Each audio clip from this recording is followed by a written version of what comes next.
So hello all my dear students of South India. I hope you all are doing good and your studies are going on great. So from today onwards, we are going to start with our very important session of your revision for your CA final direct tax for your May 24 and for your November 2024 exams as per the latest Finance Act, that is Finance Act 2023, and with all the latest amendments, with all the case laws, etc, etc, etc. So the very first thing that we are going to revise today is the chapter of business and profession. It's a big topic. You all know that it is one of the biggest topic which is there in your syllabus, and also at the same time one of the most important topic which can come in your examination. Generally, the first question in the examination has to be from business and profession only. So let us start with our first chapter revision, that is business and profession, which will be 100% English. You will get lot of Hindi revisions on YouTube, but you will hardly get any English revision on YouTube, which will be so comprehensive, so detailed, covering each and every aspect with so much detail. Okay. So now we all know that the provisions of business and profession are covered from section 28 to section 44. The very first thing that we are going to do today is obviously section 28, which is charging section. And in section 28 also there are two types of charging section. One is a general charge, one is a special charge. Let's talk about the general charging section first. What does the general charging section says in section 28 clause 1? It says the profits and gains from business or profession carried on by an assessee at any time during the previous year. So the question will arise, what do I mean by business? What do I mean by profession? What do I mean by profits and gains? What do I mean by carried on by assessee? What do I mean by at any time during the previous year? We need to answer all these questions one by one. So the very first thing that we are addressing today is, what do I mean by the term business? The term business is defined in an inclusive manner as trade, commerce, manufacture, or anything in the nature of adventure. There has to be an adventure. Adventure means there has to be some kind of risk. But this definition by the government of India, which is given in section 2 clause 13, is very hopeless. There has to be some more detail, some more clarity in the definition. Therefore, the Supreme Court in the case of Barendra Prasad Ray has held that the business implies a systematic and organized activity by applying labor, by applying skill with a dominant intention of earning profit. So this definition by Supreme Court is much better as compared to the definition which is given by the income tax law in section 213. What does it say? What does this definition of Supreme Court says? It says that there has to be a systematic and organized activity. There has to be an application of labor. There has to be an application of your skill. There has to be an intention to earn profit. Then it can be called as business. But still, what is business? What is not a business is a matter of great discussion. You have to understand the term business by applying the facts of the case. By seeing the facts of the case, you can understand the term business. You cannot just have one single thumb rule to understand what is business, what is not business. Okay. Then we come to the definition, very small definition. What do I mean by the term profession? The term profession is defined under section 2 clause 36. What does it mean? Profession means, profession also is not defined in an exhaustive manner. Again, profession is defined in an inclusive manner. Profession includes what? Vocation. One single word definition. What do I mean by the term vocation then? Vocation means any occupation requiring some skill. If you are doing some occupation where you need some kind of skills, then it can be called as a vocation, and ultimately it can be called as a profession. Now, what is business? What is not a business? As I have told you, it is a matter of great discussion. It's a matter of great analysis of facts and analysis, facts and circumstances. But we have put some examples over here, which might be very important for all of us in the examination. Interest income. Generally, if I ask you where does the interest income goes, you will say it will go in IFOS, or income from other source, but not always necessary. Interest income can go in IFOS also. Interest income can go in business and profession also. That depends upon in what context you have earned that. Okay. For example, you want a contract from government. For that purpose, you have done a bank guarantee. For that purpose, you have put one fixed deposit. From that, you are earning an interest. That interest will go under what? Income from business and profession. That is what the Delhi High Court in the case of K and Company has held that. The Delhi High Court said that this interest income is not an independent investment income. It is inextricably linked. Inextricably linked means closely linked with the activity of what? Business. Therefore, this interest will be covered under business and profession instead of what? Instead of, say please, instead of IFOS. Similarly, if I ask you where does the let out of plant and machinery will go, generally the let out of plant and machinery has two heads of income. It can either go to PGBP or it can either go to IFOS. But here the let out of income has gone to PGBP. Why? There was an assessee in whose factory there was some lockout because of some employee's problem, and because of that the businessman has applied his business mind, and therefore he has he thought that why to unnecessarily waste time. Let us give this particular thing for what? So what I was saying, the businessman has applied his mind, his skill. Therefore, his income should go to what? His income should go to business and profession rather than what? Rather than income from other source. Similarly, there was another assessee generally letting out of godowns will be coming under what? Income from house property. But in this case, the assessee was not only letting out godown, but he was also providing many auxiliary services. Like he was providing pest control, rodent control, fumigation service, Security and protection service. Therefore, the court held that this income will be coming under what? Income from PGBP. Similarly, generally what happen? If you let out a house property, it comes under income from house property. But this assessee, Chennai Properties and Investment Limited, was a special assessee. This assessee was doing what? This assessee was engaged in buying house property, then letting out the house property. It was written in the memorandum of association of the company that the main object is to let out for property, and therefore, and the substantial income also came from the let out of property, and therefore this income will also go under what? PGBP. Therefore, what comes under PGBP, what does not comes under PGBP is a matter of great discussion. You have to look into the facts and circumstances of every case and decide whether it comes in PGBP or not. Okay. Now coming to the second part of the charging section, the profits and gains from business and profession. Sir, what do I mean by the term profits and gains? See, the term profits and gains have few characteristics that you have to keep it in mind. The term profits and gains must be revenue in nature. Secondly, the term profits and gains must be legal or illegal. It doesn't matter whether it is coming from legal business or illegal business. It doesn't matter. Similarly, the term profits and gains may arise in cash or in kind.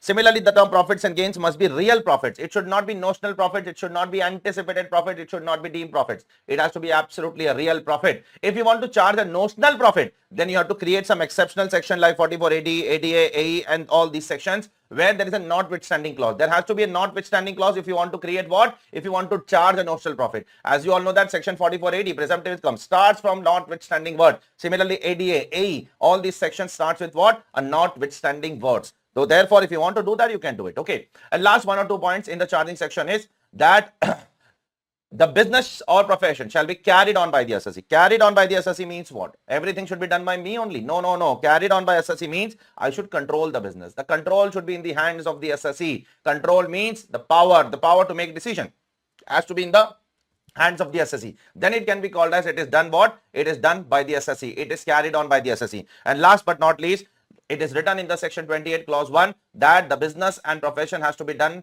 at any time during the previous year. It is not necessary that the business should be done all 365 days. Even if you do the business for some time during the previous year, it is much more than enough. Further, it is absolutely not relevant that the business should be conducted in the AY. It may happen that the business was present in PY, but it closed down in AY. It is absolutely possible. Okay. Now, coming to the second one. Once we know that we are coming under PGBP, what should be our next step? Our next step is to compute PGBP income. Now, how to compute PGBP income? That is given in section 29 in a very, very vague manner. It says that learn section 30 to 43D. You will come to know how to compute PGBP.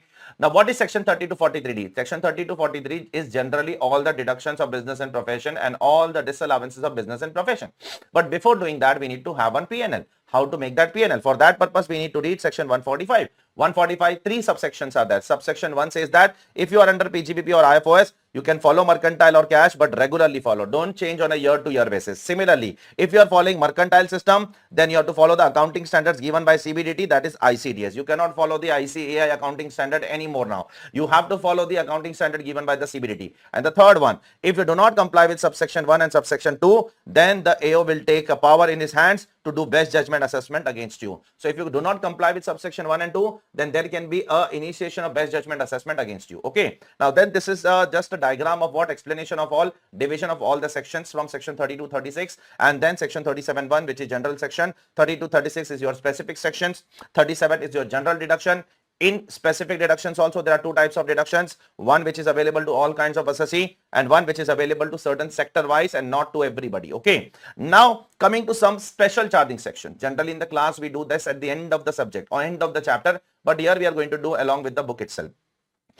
There are some special charging section which will not come in general charging section. So that's the reason government has made certain special clauses under section 28. The first one, 28(5)(a). What does it talk about?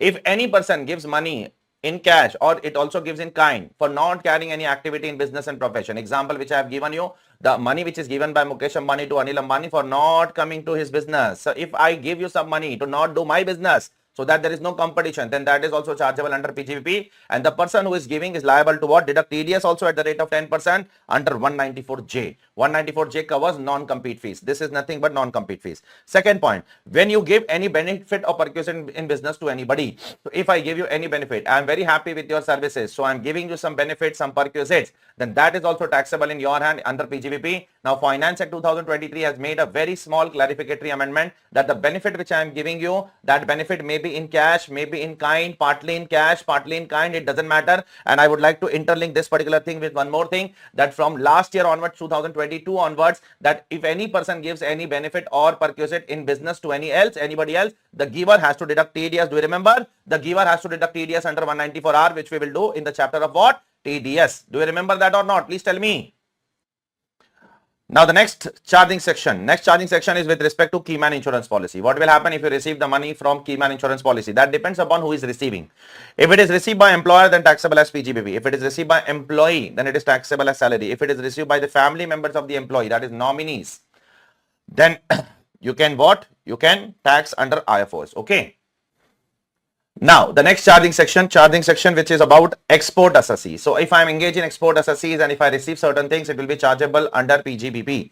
Suppose if I sell import-export license and if I have some profit on sale of license which is covered under import-export schemes of the government of India, then that will be chargeable under PGBP. Similarly, if you have done IDD, you might be knowing if you get some custom duty drawback, then that is also chargeable under PGBP. Similarly, if the government give you some cash assistance for export, generally to promote exports, the government give you some cash assistance. So that cash assistance will also be chargeable under the head PGBP. Okay. And one last thing in this chapter over here as of now is, if you enter into a contract with someone and if the contract is terminated by the other person, or if the contract is modified by the other person, and if the other person is giving you what? Is giving you compensation with respect to that business contract. Okay. Then that is chargeable in your hand under PGBP. Now, what if the other person is giving you some compensation with respect to a profession contract? If a profession contract is modified, or if a profession contract is terminated, and if the other person is giving you something, then that is not covered here, because what is covered over here is only business and not profession. Be very careful about it.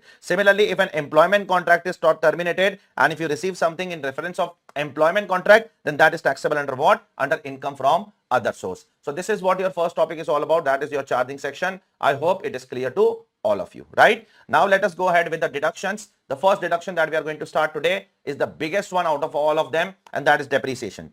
You should know that there are 4 types of depreciation. One is the normal depreciation, another is additional depreciation, a third one is SLM depreciation for power generating units, and the fourth one is terminal depreciation, again for the power generating units and not for everybody. Okay. Now, first one, we are going to talk maximum about normal depreciation under block scheme only. The maximum discussion out of all 4 of them is about this one only. This is the maximum. Rest 3 of them is a very small part in your syllabus. Okay. The first one is normal depreciation under block scheme. There are some conditions that we have to fulfill. First of all, the assessee should be the owner if he wants to claim depreciation. Unfortunately, the word owner is not defined under the income tax law. Therefore, the Supreme Court in the case of Mysore Minerals Limited held that owner does not means legal owner. Owner means beneficial owner. Legal title, registration is all irrelevant. Who is owner? The legal owner is not the owner, but the beneficial owner will be the owner as per the income tax law. Okay. Second thing, in case of hire purchase and lease, who will claim depreciation? In case of lease transaction, the government said that the lessor will claim depreciation, and in case of hire purchase, the hire purchaser will claim depreciation. Both of them are said in the CBDT circular. Okay.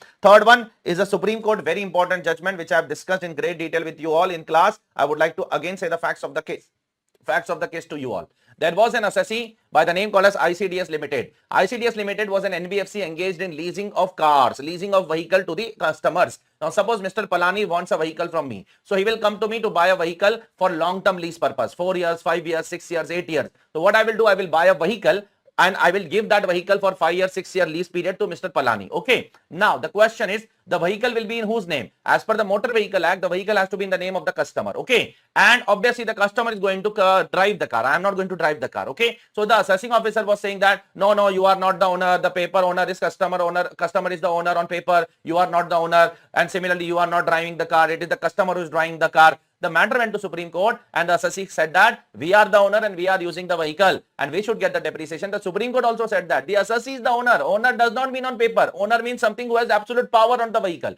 Anyways, after the lease period, Mr. Palani is going to return back the vehicle. Therefore, the owner is the assessee itself. Similarly, use does not mean taking the steering in the hands and drive the car. Lease means in the course of the business. If I'm in the business of leasing the car, I cannot drive the car myself. Now, then what is the sense of doing the business? I have to give that car to somebody else to drive that. Now, then it can be said that I'm using in the business. Therefore, the court had that the assessee would be eligible for what? For the depreciation. Don't worry. Okay. Now, the second condition to claim depreciation is You need to use the asset. What do I mean by the use? Use means active use is also covered, passive use is also covered. Passive use means ready for use. Something which is an emergency, you have kept it in emergency. Suppose there are some spare parts in the machinery which is kept in your factory, which is kept for emergency purpose, that can also be considered as passive use, and you can claim the depreciation on that. Okay. Similarly, if you cannot use any asset because of some extraordinary reason, like paucity of raw material, shortage of raw material in the market, I bought the machinery, but I'm not able to use that machinery because of what? Because of shortage in the market. So in that case, you can claim depreciation as per this particular point. Okay. Now coming to the discussion of block. In income tax law, under section 32, subsection 1, clause 2, we are going to claim depreciation as per the block of asset. Now, what do I mean by a block? Block means a group of assets coming together with similar rate of depreciation. For that purpose, all the assets are divided into, first of all, two categories, tangible and intangible. And in tangible, there are further four categories: plant, machinery, furniture, building. If nothing is mentioned, plant and machinery will be depreciated at 15% and furniture and building will be depreciated at 10%. If nothing is mentioned in the question, take these rates as the general rates. Okay. And intangible assets, you will depreciate at 25%. It is always 25%. On goodwill, you are not going to get depreciation from 1st April 2020 onwards. I hope you remember that. From financial year 2021 onwards, the government has stopped giving depreciation on what? Goodwill. Okay. Now, there are some additional rates also which we have to keep it in mind. Like, there are some optional rates over here. If a building is general, then it is 10%. If it is a residential building, then 5%. Then if it is a temporary structure, then 40%. Be very careful. Okay. If it is a motor car, is a general motor car, it is 15%. But if the motor car is used in the business of running them on hire, then it is 30%. And if the motor car is purchased between this date, very, very, very important date. You might know that if you have done a question bank with me, there are a lot of questions asking question on this date. If you have purchased the motor vehicle between 23rd of August 2019 to 31st of March 2020, if you have purchased and put to use the vehicle between this period, then you will get 15% extra. 15% extra means where it is 15, you are going to get 30. Where it is 30, you are going to get what? You are going to get 45. But when you are getting 45, in that also there is one twist. If you are following some alternative tax regime like 115 BAC, 115 BA, BAA, BAB, BAD, BAE, in that all sections, the maximum depreciation rate is 40%. You cannot get more than 40% over there. This 45% is also not allowed over there. There also it is also 40%. In those alternative sections, more than 40% is not allowed. This is the great interlinking that I'm trying to do from this chapter to directly alternative tax regime chapter. Because these are the things which ICAI has been asking in the exam. That is the reason I'm trying to cover in my revision video. Next. Computer, including computer software, will be at 40%. We will do some discussion about computer later on in non-resident taxation chapter also, because there is some case laws over there on computer software. Okay, right now I'm not saying. Electric vehicle 40%, mobile phone EPBX 15%, windmill, professional books, aircraft, pollution control equipment 40%, ships will be at 20%. Okay, then coming to, if you acquire an asset and if you put to use the asset for less than 180 days in the same financial year, then the depreciation will become what? Half. But if I acquire the asset and put to use for less than 180 days in the next financial year, then in the next financial year, it will not become half, it will be remaining full only. Be very careful. Okay. Now, coming to some important definitions, not very important as such. Sir, is the word building, furniture, machinery, all this defined? Not defined. Only the word plant is defined. Apart from plant, nothing else is defined. And plant is defined under section 43, subsection 3 in an inclusive as well as in an exclusive manner. Plant includes certain things, plant also excludes certain things. Sir, what does plant include?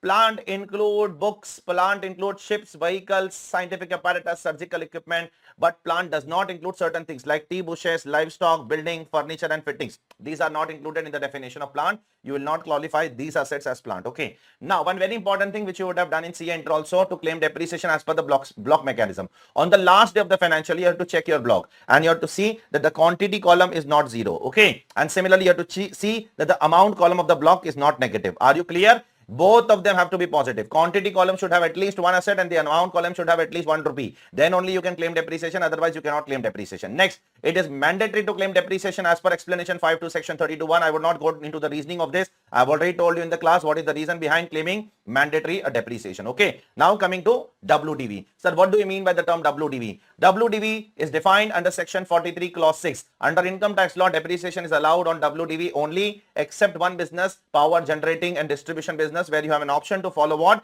SLM. Otherwise, all the assessees have to follow what? Have to follow WDV only. Now, what do I mean by the term WDV? WDV as per income tax law means actual cost minus depreciation actually allowed. Depreciation actually allowed means that depreciation which has helped you to claim depreciation, which has helped you to save tax in the current year, that depreciation will be called as what? Depreciation actually allowed. Now, there are two exceptions to this rule, and the two exceptions are where you are not going to actually claim the depreciation in the current year, but still you are going to reduce from the block of asset. Generally, you will only reduce that depreciation which is actually allowed to you, but there are two exceptions where it is not actually allowed to you, still you are going to reduce from the block of asset. The first one is this one. As per explanation 3 to 43.6, UAD, unabsorbed depreciation under section 32 subsection 2 is deemed to be actually allowed. Actually, it is not allowed in the current year. Otherwise, the name would have not been unabsorbed depreciation. It will be allowed in the future year. But for the purpose of income tax law, while computing the block of asset, you are going to reduce from the block today itself. For that purpose, I have given you one example over here. Similarly, the second exception where it is not actually allowed to you, but still you are going to reduce it from the block, where your business is partly agricultural like tea, coffee, rubber, etc., and partly taxable.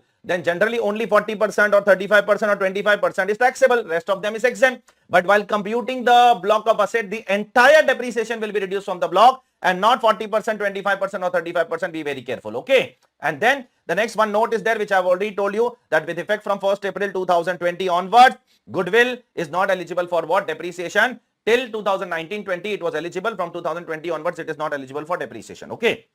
Coming to the next section, which is a very important section for your examination, and that is the section of 32 subsection 1 clause 2, that is additional depreciation. Sir, what do I mean by the term additional? Additional means extra depreciation of 20% allowed to certain assessees. So it is allowed to certain assessees who are engaged in manufacturing of any article or thing, or generation or distribution or transmission of power. Sir, what am I supposed to do? You are supposed to acquire, install, and also use a new plant and machinery. New plant and machinery. Second hand is not allowed. Then you will get normal depreciation plus 20% extra. You will get normal depreciation. But apart from that, you will also get 20% extra depreciation as per the additional depreciation clause. Okay. Now, there are certain points which you have to keep it in mind. Sir, if I put to use the asset for less than 180 days, then what will happen? Then you will get 50% in the current year. It means 10% in the current year and balance 10% in the subsequent year. Okay, it will allow to you in the subsequent year. Sir, will this additional depreciation also reduce from the block of asset? Yes, it will also be reducing from the block of asset. Sir, will I get this additional depreciation every year? Absolutely no. It is a one-time benefit. Once every time you purchase a new plant and machinery. If you purchase a new plant and machinery next year also, you will get again 10% to 20% depreciation. When every machinery you will get once 20%. Okay, it is not that once you take that every year you are going to get 20%. Okay, then it is not allowed on certain machineries, like it is not allowed on second hand machinery. Absolutely new. Secondly, it is not allowed on any office premise, residential accommodation, ships, aircraft, road transport vehicle, or any plant and machinery on which you have claimed 100% deduction in say 35 AD or section 35 or any other section where you claim 100% deduction on any plant and machinery. Okay, so that machinery cannot be eligible for what? Additional depreciation. Last but not least, last 1 or 2 points. Sir, if I am engaged in printing, can I call myself as a manufacturer? Yes. If you are engaged in printing, or if you are engaged in printing and publishing, both, you can call yourself as a manufacturer and you can claim what? Additional depreciation. Okay. Then. Sir, if I purchase a motor vehicle, will I get an additional depreciation? No. Motor vehicle is not eligible for additional depreciation. But if you purchase a forklift trucks, which is used especially inside the factory, which is not used on the roads, which is used inside the factory, those are not considered to be vehicle as per the Motor Vehicle Act. And therefore, you can claim depreciation on what? Additional depreciation on forklift trucks. Is it clear, all of you? Please tell me. Now coming to a very big part of your this chapter, that is depreciation chapter. That is actual cost. We all know that the WDV means what? WDV means actual cost minus depreciation actually allowed. Therefore, the question will arise, what do I mean by the term? Actual cost. Therefore, the term actual cost is defined in section 43(1) as what? Actual cost means actual cost. Take everything in the actual cost and reduce some portion which is met directly or indirectly by any person like subsidy, grant, etc. You have to reduce it from there. Plus, if you purchase any asset and if you make the payment to that person in excess of 10,000 rupees, then you have to make the payment by account pay check, account pay draft, ECS or such other electronic mode. That is, you have to make the payment by these 4 modes. If you make the payment by anything other than these 4 modes, then that much part will not form part of actual cost. It means indirectly on that much part, you are not going to get what? Please tell me. Depreciation. On that much part, you are not going to get depreciation. Up to 10,000, you can purchase in cash. No issues. But more than 10,000, if you make a payment to one person in a day, you have to make the payment by 4 modes. Otherwise, you are not going to get the depreciation on that much portion. Okay. Then. If I take a loan, very simple. If I take a loan and till the time I don't put to use the asset, the interest will be capitalized to the asset. Okay. And once the asset is put to use, the interest will go to what? P&L account, and you can claim as a deduction under which section? Under very important section, section 36, subsection 1 and clause 3. Okay. You can claim over there. Then there are some small ICDs over here. Let me address them one by one. The tangible fixed asset says that if admin and general expenses do not relate to your fixed asset, then do not take it as a part of what? As a cost. If expenses are specifically attributable to asset, then those should also be included as a part of what? As a cost of asset. Similarly, if certain expenses which you are incurring on test run, commissioning, which is generally before the project start, before the business starts, then that should be capitalized to the cost of asset. Similarly, if you incur certain expenses after the production has started, then you can take that as what? As a revenue expense. In short, it is trying to tell us nothing but if an expense is related to an asset, until the time the asset is not put to use, you have to capitalize. Once the asset is put to use, you have to take that to P&L and take the respective section deduction. Now, on borrowing cost, there is one small ICDS which I would like to address you all, that if you have taken a loan and the loan is specifically for qualifying asset. What do I mean by qualifying asset? The qualifying asset definition is same as your accounting standard. A qualifying asset is an asset which takes substantial period of time for it to be ready for its intended use. Have you heard this sentence or not in financial reporting? So if any asset is taking substantial period of time to get it ready, that asset is called as a qualifying asset. So if I am taking loan specifically for qualifying asset, then close your eyes and capitalize that much cost. Okay, that much borrowing cost will be directly capitalized to the cost of asset. But if there are general borrowing means you have taken a loan not only for qualifying asset but for many assets. You have also taken loan for investment, you have taken loan for keeping it in your stock, you have also taken loan for keeping it in your bank as a working capital, and some portion is also there in the qualifying asset. Then you have to capitalize by using this formula, A into B divided by C. Okay, this formula will tell us how much to capitalize. Sir, what is A? A is your borrowing cost other than the directly relatable borrowing. It means indirect borrowal will come over here. Direct borrowal is all anyways what? Capitalized in point number 1. Okay, what is B? B is something which I am going to tell you in a while. What is C? First I will take that. Average of total assets appearing on the balance sheet on the first day and the last day. So I have to take the balance sheet total asset 1st April 2023, 31st March 2024 divided by 2. Okay, now what is B? B can be 3 points. First, take the average of qualifying asset as of the first and the last day of the previous year. If this is possible when the qualifying asset is there on the first day also, and if the qualifying asset is there on the last day also, then take the average of the first day and the last day divided by 2. Second possibility, qualifying asset does not appear on the first day. It means qualifying asset started from June, July, August, September. It was not there in 1st April, or both. Then half of the cost of asset should be taken. Qualifying asset is not there on the first day, then take half of the cost of asset. Okay. Third, qualifying asset does not appear on the last day. It means it was appearing on the first day. Then take the average on first day, that is 1st April, and the date on which it is put to use. It means the date on which it is no more qualifying. For example, on first day it was qualifying, in December it is ready for use. So it cannot be called as qualifying, right? So take the value of first day and December, divide by 2, that will be your value. Last but not least, the same thing is repeating over here. Once the asset is put to use, you can claim as what? As a revenue expenditure under section 36, subsection 1, clause 3. Okay. Now, coming to some explanations which are given under section 43(1), which defines certain actual costs in certain special cases. Okay. In which the first one I am not going to say, the second one also I am not going to say. I am going to speak with the respective chapter, as I have told you in the class also. I have spoken with the respective chapter only. Scientific research, I will be talking with scientific research. Second one, conversion of SIT into capital asset, I will be speaking with capital gains. I will be dealing with them with the respective chapter only. I am dealing something which is independent of any other chapter. Point number 2, if I receive any asset in the form of a gift, or in the form of inheritance, or in the form of a will from someone, then what will be my actual cost? Very simple. Whatever is the WDV in your hands, that will become my actual cost. As simple as that. Check it please. Actual cost minus depreciation actually allowed to the previous owner, that will become my actual cost. Okay. Next, if I sell some asset at a very high price to you, okay, so 1 lakh rupees is the FMV of the asset. I am deliberately selling at what? 4 lakh rupees to you. So then the assessing officer will come into picture and will do one thing in your case. The assessing officer will catch you and will tell you that no, I will determine the FMV of the asset by taking the approval from joint commissioner. Okay. And then the assessing officer will determine the FMV, the cost of the asset, by taking the prior approval from the joint commissioner. Okay. Next one, I sell you an asset. I am Mr. A, I am selling some asset to Mr. B. Mr. B is selling some asset to Mr. C, and then Mr. C is again selling that asset to me. So I am selling and repurchasing. So if I am selling some asset and then repurchasing the same asset, then what will be the actual cost? The actual cost in that case will be lower of 2 items. WDV at the time of first transfer, when I sold, at that time what was the WDV? Compare with the repurchase price when I purchased from you. Whichever is lower, that will become my actual cost. You can check it over here. When I sold for the first time, what was the WDV at that time? Compare with the repurchase price. Whichever is lower, that will be considered as what? As my actual cost. Is it clear to all of you? Please tell me. Next one. Suppose you are there in front of me. It's a story between you and me. You are using some asset. Okay. You are using some asset. You are claiming some depreciation on that asset. Okay. And then you are selling that asset to me. Okay. Now what am I doing? I am leasing back that asset to you. First, you are using some asset, you are claiming depreciation on that. Now you are selling that asset to me, and now I am leasing back that asset to you. So what will be the actual cost of that asset in my hands?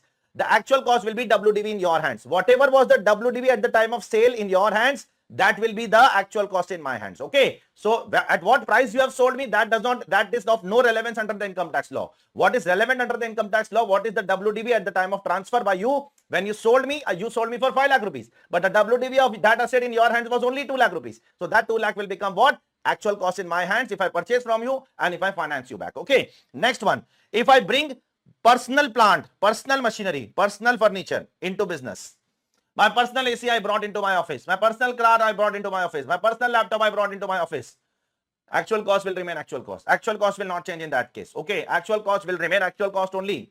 What if I convert my personal building into a business building? Then the actual cost is defined in explanation 5, and that is the cost of the building as reduced by the notional depreciation. Okay, suppose I purchased the building in 2015 and I'm bringing that into business in 2023-24. So from 2015 to till last year, whatever is the notional depreciation, I have to reduce it from the actual cost. Sir, what would be the rate of depreciation? The rate of depreciation would be the current year rate, that is 23-24 rate. So only building WDV has to be computed. For rest of the assets, you have to directly take what? Please tell me the actual cost as your actual cost when you bring from personal purpose to business purpose. Okay. Then in between, there are some explanation like explanation 6, 7, which will be covered later on in amalgamation and demerger, etc., etc. Okay. 8 also I have told you, once the asset is put to use, then you cannot take the interest in the cost of asset. Then you have to take the interest where? In the P&L account. Once the asset is put to use, after that the interest will go to P&L account. Now explanation 9. If you are buying some asset on which there is some GST or some indirect taxes which are there, then you have an option to either take the credit of indirect tax or you can claim the depreciation on that indirect tax. So if you have already taken credit on that input tax credit you have taken on GST, then on that much portion you cannot take what? Please tell me. Depreciation under the income tax law. You cannot get both the benefits at the same time.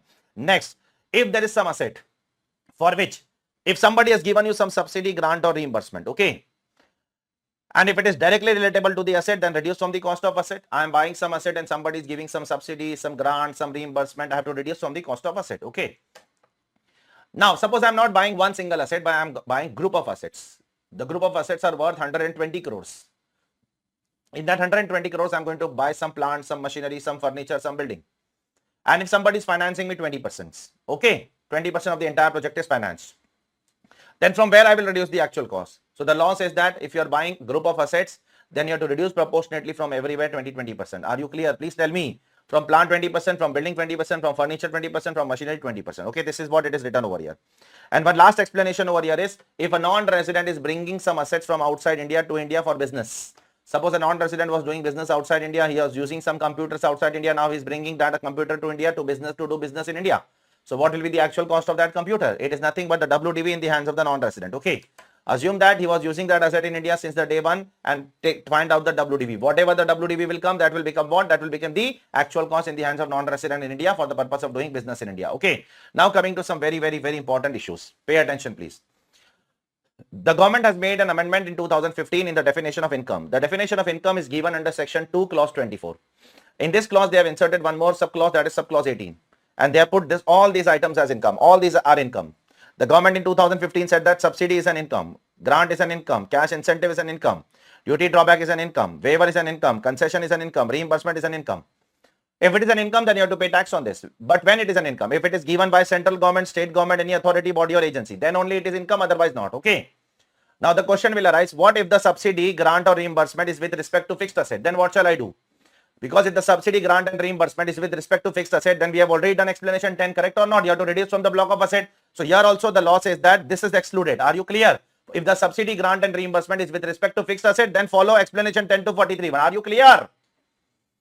Are you clear? Similarly, if the subsidy etc. is given by central government, is given by whom? Central government, to any central government trust or any state government trust. If the subsidy is given by central government, or if the grant is given by central government to any central government trust or to any state government trust, then that is also not taxable. Is it clear? Is it clear? And third one, if the LPG subsidy is given or other welfare subsidy is given for the benefits of individuals of this country. So if the government is giving you LPG subsidy, if the government is giving you education subsidy, this subsidy, that subsidy, then that is also not taxable. Okay, are you clear? Nowadays you might be knowing that the government is giving, if you buy an electric vehicle, the government is giving you subsidy on that also. I'm buying electric vehicle, right? to promote electricity, then that will also not be taxable. That is for the benefits of the individuals. Are you clear? So the rule of law is very simple. If I want to make what? A consolidation of this concept. If the subsidy, grant, etc. is for fixed assets, then reduce from actual cost. Okay. If it is with respect to fixed asset, then reduce from the cost of the asset. Are you clear? But if the same subsidy, etc. is given by central government, state government, any authority body for other purpose, not for fixed asset, then it is income.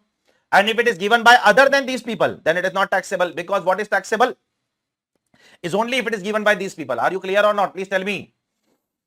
Okay, now there is one accounting standard, ICDS on the same, on government grant, which says the following things. See, you should not recognize the grant until there is a reasonable assurance. What is the reasonable assurance? That you will comply with all the conditions. Once you know that you will comply with all the conditions, then only recognize the grant. Secondly, once you know that the government will give you the grant, only then recognize. Otherwise, don't recognize. Okay. The government has promised you that we will give you 2,000 crore rupees. Don't recognize that unless and until they give you. Okay. Unless and until you are sure that you are going to receive that. Secondly, once you receive it, then you should not postpone. Recognize that and pay the tax. Okay. Are you clear?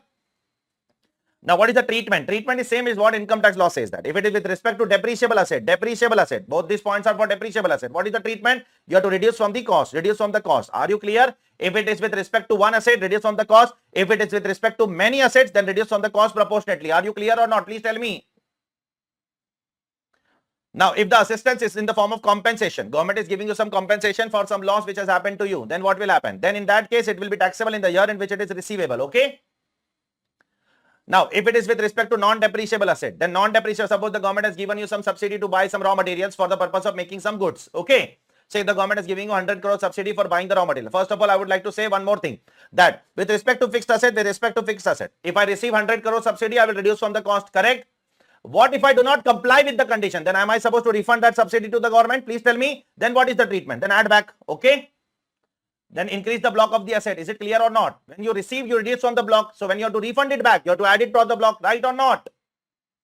Similarly, if the subsidy is with respect to non-depreciable asset, say government has given you, I'll give you an example. So government has given you 100 crore subsidy and the government has told you that you can use this for the purpose of making some raw material and then you can make the goods and sell it to the customers. Okay. So now government has given me 100 crore. So what is the treatment of that 100 crore? As and when I commit my obligation. Okay. The obligation is to make books, or to make calculators, or to make clothes and sell it to poor people. That is the obligation. So as and when I complete my obligation, I will charge it as income. Okay. As and when I complete my obligation. Suppose I completed 50 lakhs obligation. So I will take 50 lakh as income. Suppose I completed 70 lakhs obligation. So I will take 70 lakh as income. Okay. Are you clear? Now, if I have to refund this back, suppose I completed out of 100 crore, 70 lakhs obligation is completed. So what is the balance in the balance sheet now? 30 lakhs. Okay. Are you clear? Now, suppose the government said that, no, you have to complete this obligation in 2 years. You have taken more than 2 years. Now you have to refund back. At least 50% you have to refund back. Now, if I have to refund back 50%, do I have 50% in my balance sheet? Please tell me. No, I only have 30. So this 30 I will do what? Refund it. And then 20 which I will refund from my pocket. Now, that is my loss or not? Please tell me. That I will charge to P&L account. Is it clear or not? Please tell me. This 30 which is there in the balance sheet, I will knock it off, and the extra 20 rupees which I have to pay it from my pocket, that will be charged as what? As a loss to my P&L, as an expense to my P&L. I hope it is clear to all of you. And one last thing, any other case other than these 4 cases will be charged as income as per the matching concept, that is as per your accounting standard or as per your NDS. Okay. This is what this concept is all about, not very important for examination. Now, next one, very, very important, unabsorbed depreciation. Unabsorbed depreciation can be set off and carry forward against any income, except which income? Tell me all of you. Except salary income, you can carry forward and set off against any income, and there is no time limit to carry forward also. It can be carried forward up to infinity. Okay. Then comes to what? Then comes to priority of set off. Always in the priority of set off, you will always take first of all current year depreciation. Then you will take the brought forward losses because it will expire in 8 years. Okay. And then you will always take unabsorbed depreciation at the end because there is no time limit for carrying forward unabsorbed depreciation. There are 2 more things which are similar to unabsorbed depreciation. Always interlink those 2 things along with this. One is capital expenditure of family planning, which is similar to unabsorbed depreciation, and one is capital expenditure of what? Scientific research. That is also similar to what? Please tell me. Unabsorbed depreciation only. I hope it is clear to all of you, right? Now, whenever we will do the family planning provision and scientific research, I will be addressing that once again to you all. Don't worry. Now, how to claim depreciation in case of amalgamation, demerger, succession, etc. Remember, if an amalgamation, demerger and succession happens in your case, compute depreciation as if nothing has happened. Okay. Compute as if nothing has happened. Close your eyes and say that nothing has happened. Compute depreciation. Once you have computed, then you have to segregate between the amalgamating company and the amalgamated company. The depreciation in what ratio? In the ratio of number of days the assets are used by both of them. Okay. So if whatever days, number of days A Limited has used, give that much depreciation to A Limited.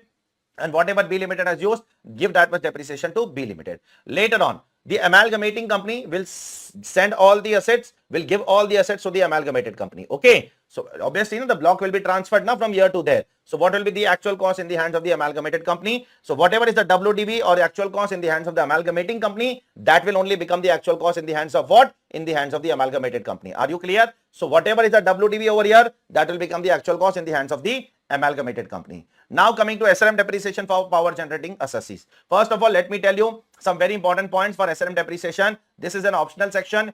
SLM assessee can also, power generating assessees can also go for WDV also as per block method. They can come here also. The advantages and disadvantages are as follows. If you come here, then you will not get additional depreciation. And if you go there, that is if you go for block of asset, then you will also get what? Please tell me. Additional depreciation, which I have told you in the class also, and which is mentioned here also in the form of a note. You can check it over here. Okay. So if you follow SLM method, then no additional depreciation. But if you follow WDV method, then you can also claim what? Additional depreciation under section 32(1)(2)(a). Okay. Now coming to discussion how depreciation is computed. Now, suppose you bought an asset of 1 lakh rupees. 10% is the rate of depreciation as per SLM. Now every year 10,000 will be allowed as what? As depreciation to you. So after 3 years, your depreciation will be 30,000, 10,000, 10,000, 10,000, and your WDV will be 70,000. Okay. Now this 30,000 will be allowed to you as a deduction under section 32(1)(1). Now this is not catch. The catch is over here. What if I sell this asset later on? Now listen carefully. Please pay attention. If you sell this asset for less than WDV, then there is a loss, and that loss will be treated as what? As your terminal depreciation. Are you clear? Please tell me. Now, if you sell for more than WDV, then there is a profit that will be charged as a balancing charge deemed income under section 41(2), 10,000 rupees. Are you clear?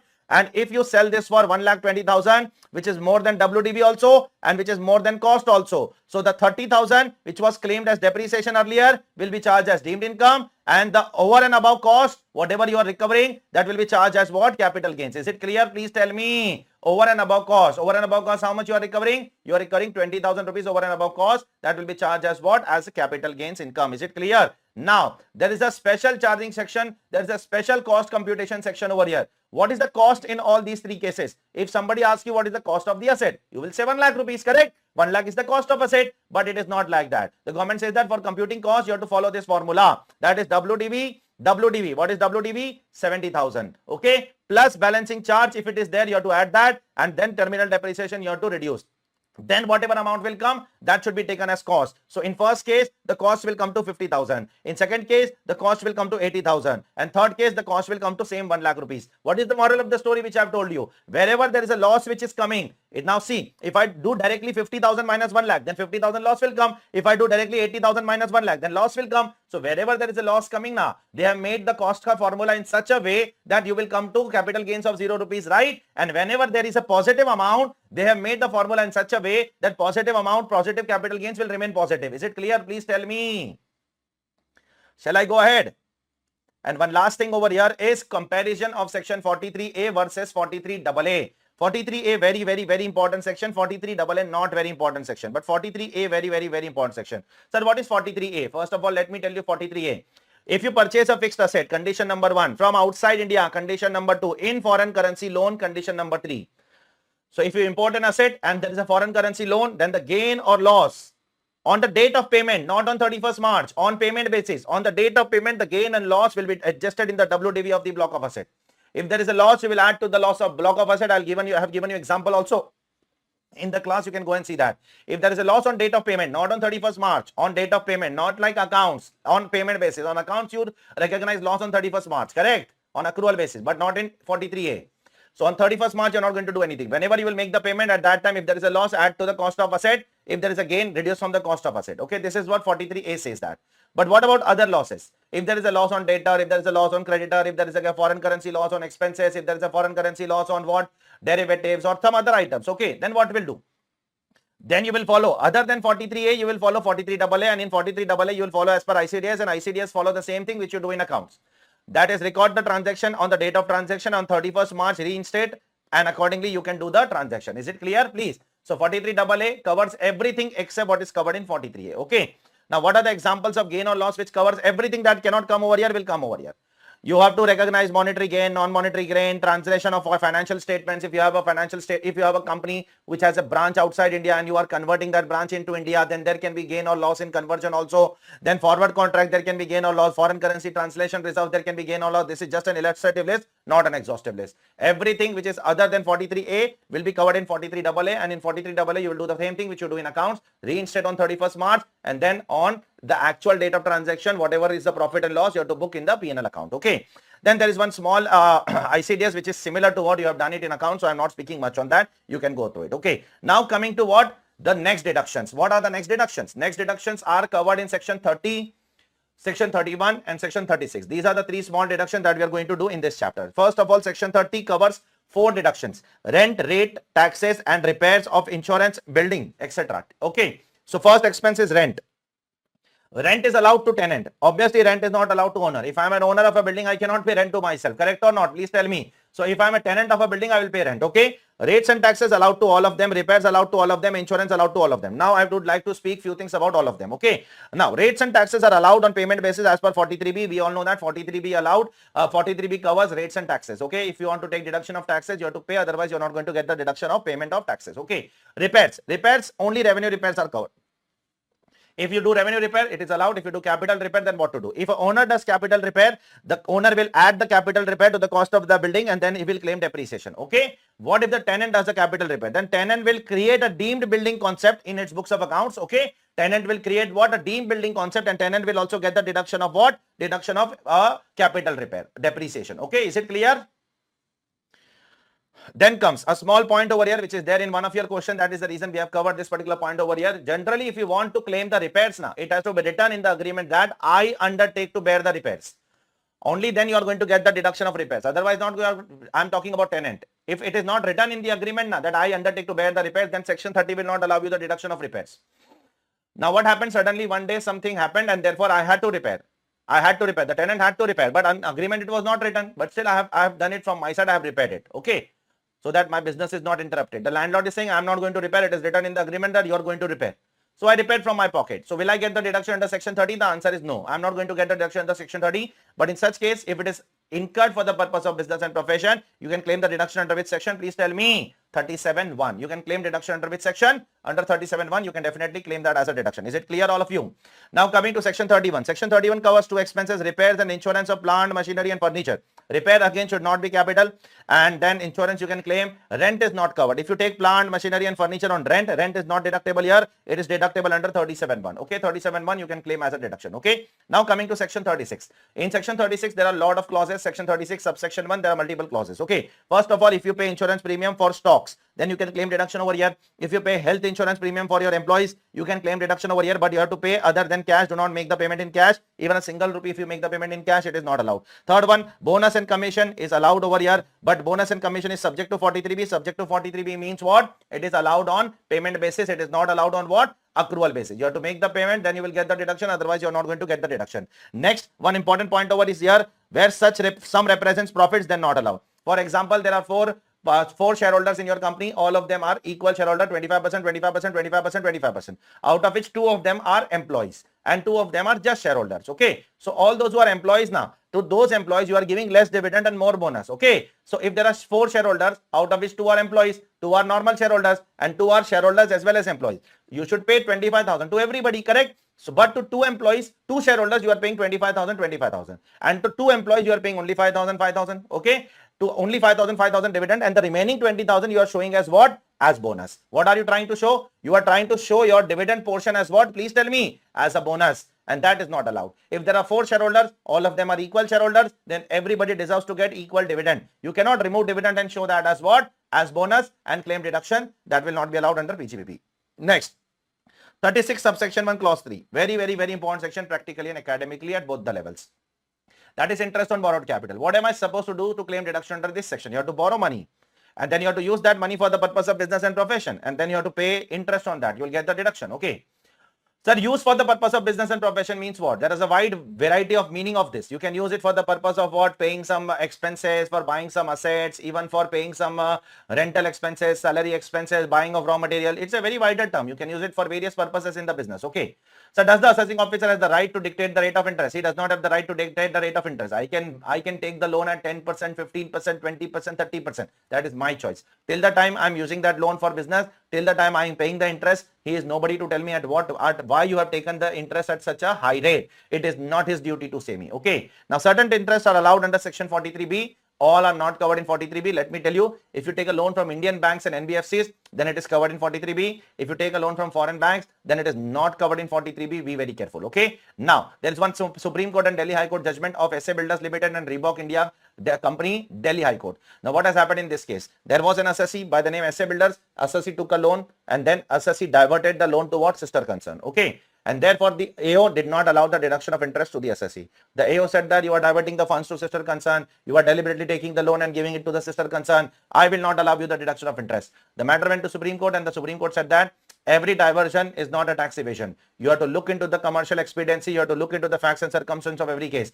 If the assessee has taken a loan and given to the subsidiary, and subsidiary is an integral part of the business, and subsidiary is using the money for the purpose of business, not for personal purposes of the directors or something like that, then the interest should be allowed as deduction to the parent company also. Did you understand what I said? Therefore, you have to look into the facts and circumstances of every case. Every diversion of fund is not a tax evasion. Okay. Then, if I take a loan to pay income tax, will I get the deduction? The answer is no. Income tax is a personal tax. What if I take the loan to pay GST? Will I get the deduction? The answer is yes. GST is a business liability. Then coming to the next discussion, which is again a very important discussion. There is a Delhi High Court judgment on Gujarat Guardian Limited. The assessee took a long-term loan of 10 years from IDBI. IDBI is a public financial institution. Now, later on, after some years, what assessee did? Assessee went to the bank for restructuring of the loan to reduce the rate of interest. So, if I want to reduce the rate of interest, I can go to the bank and request the bank. The bank will tell you to make some payment. So, I made the payment. Whatever payment the bank asked for, I made the payment. Say I made the payment of 10 lakh rupees. That can be called as a lump sum prepayment premium to the bank. Okay. So, that lump sum prepayment premium, why I made? Because I want to reduce my interest. Now, the moment I made the payment of one lump sum prepayment premium, I claim that as a deduction in one shot in one financial year. The assessing officer said that no, you cannot get the deduction in 1 year. It will be allowed over the life of the loan. I went to the matter went to the Delhi High Court. The Delhi High Court said that we need to identify whether this lump sum prepayment premium is interest or not. If it is interest, then it should be allowed in one single shot, because interest from a loan from public financial institution is allowed as per 43B and on payment basis and not on accrual basis. So the Delhi High Court opened the definition of interest. What do I mean by the term interest? Is the word interest defined? Yes, it is defined in section 228A. Interest means not only interest but also includes any service fee, other charge in respect of money borrowed and debt incurred. And therefore the Delhi High Court said that this lump sum premium can be called as other charge in respect of money borrowed, and therefore this lump sum premium is interest. And because it is an interest, it shall be allowed as one deduction as per section 43B, because the person who is giving the loan is a public financial institution. It's an Indian bank. It is covered in 43B. Moral of the story, this lump sum prepayment premium should be allowed as deduction in how many installments? In one single installment. Okay. Coming to the next one, discount in zero coupon bond. Zero coupon bond is something which you issue at discount and which you redeem at par. And whatever is the difference, that difference will be allowed as what? Deduction to the company over the life of the bond. How to determine the life of the bond? The life of the bond has to be determined in months. Always remember, it should not be determined in what? In year. It should always be determined in what? In months. So if I issue the bond in September 2023 and if I redeem the bond in September 2027, so September 23 to September 27, how many months are there? Count that. While counting the month, if in a particular month there are 15 days or more, you have to take that as a complete month. If it is less than 15 months, you have to ignore that month. Okay. This is what it is given over here. Now coming to some extremely important section. Section 3614. If an employer makes a contribution to recognized provident fund or superannuation fund, it will be allowed as a deduction to the employer under section 43B.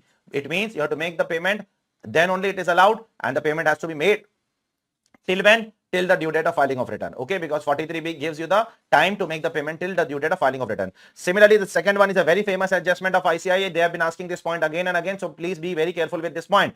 Employer contribution to approved pension fund, that is also allowed as per 43B, and they have been testing on this limit again and again, but this deduction is not allowed more than 10% of salary. Salary means what? Basic plus DA in terms. Only up to 10% of salary it is allowed. If you make the contribution of more than 10% of the salary, the excess will not be allowed to the employer. Third one, 3615, employer contribution to approved gratuity fund is also allowed subject to 43B. 43B means what? Again, you have to make the payment till when? Till the due date of filing of return. You have a lot of time to make the payment. Okay. Now coming to very important thing. Employees contribution. What has to be done with the employees contribution? Always remember, I am an employer, you are my employee. If I deduct your contribution, that contribution which I have deducted, now your contribution which is deducted by me, that is first considered as my income under section 224 subclause 10. First it is considered as my income, and then I have to make the payment to claim the deduction, and I have to make the payment now within 15 days of the next month. For employee contribution, you don't have the time till the due date of filing of return. For employer contribution, you have time till the due date of filing of return. Are you able to understand or not? Please tell me.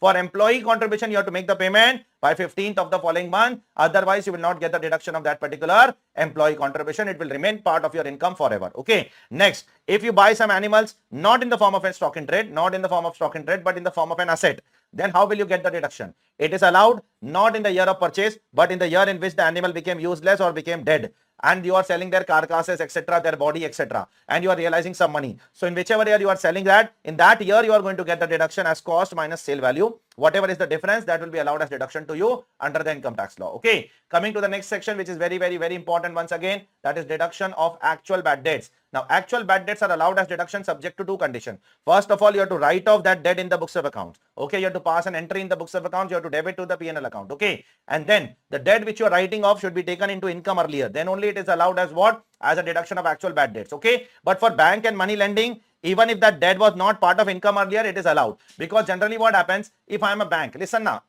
if I have given a loan of 10,000 rupees to you, okay, and there has been an outstanding interest of 2,000 rupees in the balance sheet. So how much am I supposed to recover from you? 12,000 rupees, correct? Now that 2,000 rupees interest is a part of my income, right? But that 10,000 rupees loan which I have given you, that is not a part of income, correct or not? Now please tell me whether that 10,000 rupees loan can also become bad or not for bank. Please tell me. If you don't pay me that 10,000 rupees, that is also a bad debts or not? It is a bad debt. So for bank, second condition is not applicable. For bank, only first condition applicable, second condition is not applicable. Sir, am I supposed to prove it to the department that the debt has become bad, I have taken necessary action? Absolutely no. You are not supposed to do all those things as per the Supreme Court judgment in the case of TRF Limited. It is not necessary to establish that the debt has become bad. You have to just write it off. That's it. You will get the deduction. Don't worry about it. Okay. You don't have to prove it and plead it and request to everybody that I have claimed. I have asked for the money. Customer is not giving. I have asked again and again. I have given multiple reminders. Still the customer is not. You are not supposed to do all these things in front of the income tax department. Okay. You will get the deduction merely on writing it off. Next one. Will I get the deduction of provision for bad debts? The answer is no. For provision for bad debts, you have to go and check section 36 subsection 1 clause 7a. Certain banks and financial institutions will be getting that. Not everybody is going to get the provision for bad debt deduction. Next, sir, if the bad debts is claimed, if the product is sold by a predecessor like an amalgamating company, and if it becomes bad in the hands of the amalgamated company, then whether amalgamated company will get the deduction? Yes, as per the Supreme Court judgment in the case of T. Veerabhadra Rao K. Koteshwara Rao, if the debt was sold by predecessor amalgamating company, and if it becomes bad in the hands of the amalgamated company, then also it is allowed as a deduction in the hands of what? In the hands of the amalgamated company. Okay. Last but not least, there are certain incomes. On which you have, there are two things now. Listen carefully. One is your accounting standard and one is your tax standards. That is your ICDS. Accounting standard is your Ind AS and tax standards is your ICDS. Now suppose there are some incomes which are not recorded as per accounts. As per accounts it is not recorded, but as per tax it is recorded. And you have paid the tax. Okay. As per accounts, you have not recorded, but as per tax, you have recorded, you have paid the tax. Now, suppose if this becomes bad later on, then what is the first condition to claim bad debts? You have to write off that in the books of accounts, correct? But unfortunately, in the books, it is not recorded only, correct? Then how will you write off in the books of accounts? So if this situation arises, it is said that it is deemed to be written off in the books of accounts and the deduction will be allowed to you. Are you clear? If an income is not recorded in the books, but it is recorded in the tax, and if it becomes bad, then it is deemed to be written off in the books of accounts. Okay. Then next one or two small sections are there. Let me address all of them one by one.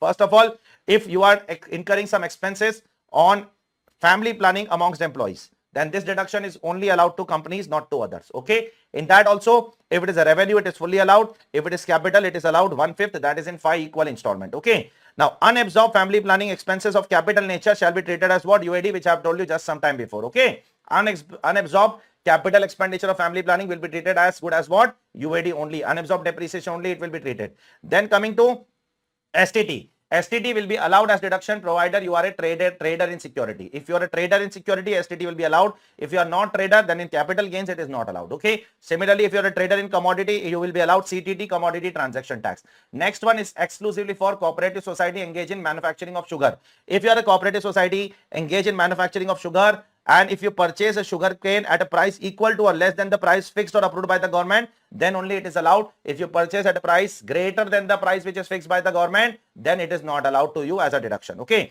And last but not least, if you are claiming some deduction of mark to market loss, then mark to market loss is allowed as a deduction only if you claim as per ICDS. If you do not claim as per ICDS, then it is disallowed under section 4813. Here we complete all the deductions of 30, 31 and 36. Check it please. So now after this, let's go ahead with the next part, which is very important part for examination, and that is your sector wise deductions.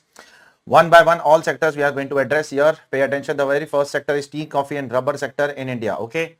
So if you are engaged in growing and manufacturing, both in India, then this section is applicable. Otherwise, this section is not applicable. Okay.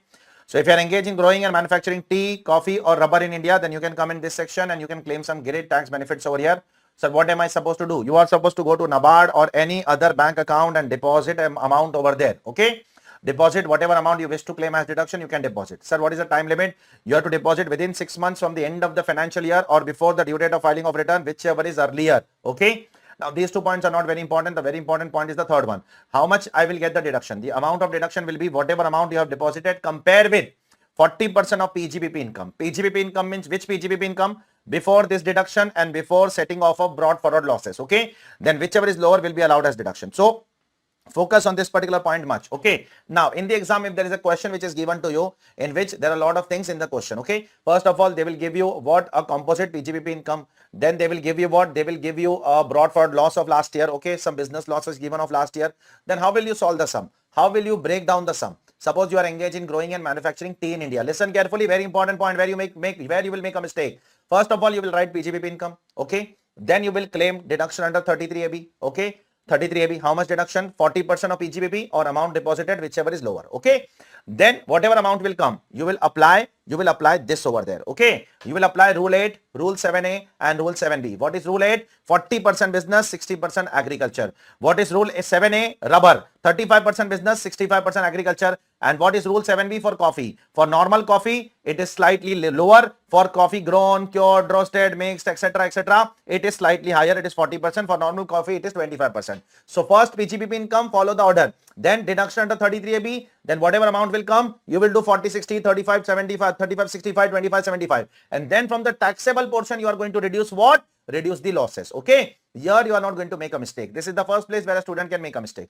Now, once I deposit, what is my obligation in future? In future, it is your obligation to withdraw that money and use it for the purpose of business. Okay. Now, in some cases, if I withdraw, it is taxable. In some cases, if I withdraw, it is exempt. Like if I close my business and withdraw, then it is taxable. If there is a dissolution of a firm and if I withdraw, then it is taxable. But if there is a death of an assessee or partition of HUF or liquidation of company and if I withdraw, then it is fully exempt. Is it clear all of you? So in these 3 cases, when you withdraw the money from the NABARD scheme, it is fully exempt. You don't have to use that money anywhere. It is, you can take it to your home, okay, and use it for any purpose. Now, while the business, these 5 cases were cases of closure of business. In all the 5 cases, you can see that the business is getting closed. What if my business is not getting closed and if I withdraw the money? If your business is not getting closed, your business is continued. There is no death of assessee, there is no partition, there is no liquidation, there is no dissolution, there is no closure. It's a normal business. It's a going concern business. And if I withdraw the money, then what will happen? Then in that case, if you withdraw the money, you have to utilize the money for the object of the business, for the purpose of the business in the same financial year itself. Okay. By the end of the financial year, whichever year you withdraw, if you withdraw in 26, 27, then you have to use that money for the objects of the business by 31st of March 2027. Okay. If I don't use it by 31st of March 2027, that is the year in which I withdraw,